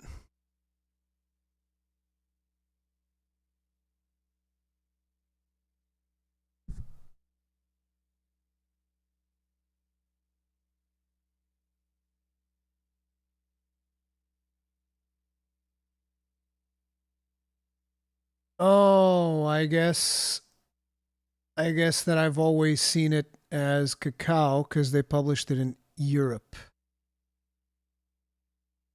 In Europe, I think it was always Kakao. Dude, Wikipedia is being giga slow.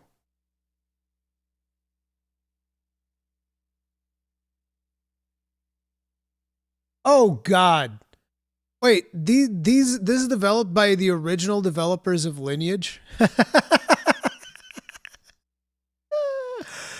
Oh, no! Rip! I've played Lineage. Oof. 되게 중요한 요소긴 한데 반대로 내가 주인공이 될 수 있는 협력이라던가 멋진 모험 이야기 이게 보다 많은 사람들한테 다가가는데 중요한 부분이 될 수 있겠다라고 생각했습니다. 오픈월드 그 자체를 잘 만들려고 생각하고 있어요. 오픈월드가 잘 만들어졌다고 하면 NPC로만 가득 차 있는 그런 세계가 아니라 플레이어들이 서로 공유하고 여러 월드를 돌아다닐 수 있는 그런 세계가 될 거기 때문에 그 자체로 좀 재밌는 게임성이 될 거라고 생각하고 있습니다. 일단 아케이지 크로니클은 아케이지보다 좀 더 대중적이었으면 좋겠다는 생각을 많이 했었어요. 플랫폼도 PC뿐 아니라 이제 콘솔에서도 같이 즐길 수 있게 만드는 게 보다 많은 플레이어들한테 이제 다가갈 수 있는 방법이라고 생각했어요. 아케이지 크로니클은 PV에 좀 많이 신경 쓰고 있는 게임이에요. 몬스터들과의 다양한 합을 맞추는 걸 통해서 더 재미있는 게임이 될 수 있다고 생각하고 있어요. 그렇다고 PVP가 없다는 건 아니고 몬스터와 전투가 충분히 재밌다고 하면 PVP도 그만큼 재미있을 거라고 생각을 하고 있습니다. 전작 아케이지를 기억해 주신 팬분들이 많아서 전작에서 인기 있었던 콘텐츠를 많이 사용하려고 하고 있어요. 무역도 그렇고요. 뭐 하우징이나 농사는 훨씬 더 재미있고 더 장점이 강화된 형태로 개발하고 있으니까요. 많이 기대해 주시면 좋겠습니다. 보다 많은 사람들이 MMORPG를 했으면 좋겠어요. 뭐 여러 팀원이 열정을 가지고 정말 아끼면서 끊임없이 상상을 해서 만들어낸 새로운 게임 세계거든요. 열심히 만들고 있으니까 많은 관심 부탁드립니다. 아케이지 다음 세계관에 오신 것을 진심으로 환영합니다. I don't know. My biggest thing is, again, this is almost like a repeat of what I mentioned during Ballad of Antara, but that's pretty much how I feel, which is, okay. Now tell me about the business model. Now tell me how you're going to extract money from my wallet. That's what I need to know. I need you to tell me how you're going to fuck me. Because that's kind of been I feel like that's the relationship that most MMORPG players now have with most of the people that create MMORPGs. The relationship that we have with them is like, okay, this all looks great and all. How are you going to fuck me? That's usually the first question that we have. Your game looks great. Now, how are you going to fuck me? I need to understand how you're going to fuck me to know if I'm willing to put in the effort into allowing you to fuck me. That's kind of like the idea, right? What if the answer is $15,000 spaceship JPEGs? Hey, some people are into that kink. As $729 million of funding have clearly shown. Some people are into that kink, Mr. Tummy Giggles. It is what it is. But yeah, same model as Final Fantasy XIV. You mean a sub fee? I'm fine with a sub fee. If it's a sub fee, that's fine. If it's like, pay me this to upgrade your weapon, then you can grab your big MMO and get stuffed, because I'm not doing it. The moment that you associate any like gameplay progression system with real money, I'm out. I'm out instantly. Instantly out. I'm out so fast you won't even see me, like Sonic. Like, pew! 1 sub per month, no pay to win. That will be impressive to see if that is the case. Because that will make them like, what, the fourth MMORPG that is doing that currently? Because we have World of Warcraft, Final Fantasy XIV, and Elder Scrolls Online. Because even Guild Wars, I don't think they offer you a monthly fee, right? I think Guild Wars just charges you for various in-game stuff, but they don't really offer you a monthly fee. I could be wrong. Like, I know that, and Elder Scrolls Online, it's optional. But I would imagine that in this one it won't be. So it will be the fourth one to try and pull that off. That's going to be rough. But I'll tell you what, at the cut, subbing is like the least egregious one. Subbing is the least egregious one. I will never do a subscription-based game. Well, I mean, when it comes to MMORPGs, Antonio, you have two choices. Subscription-based or pay to win. So if you're saying you'll never do a subscription-based game, your other choice is doing a pay-to-win game, which means you'll probably never play MMORPGs to begin with, which is fair.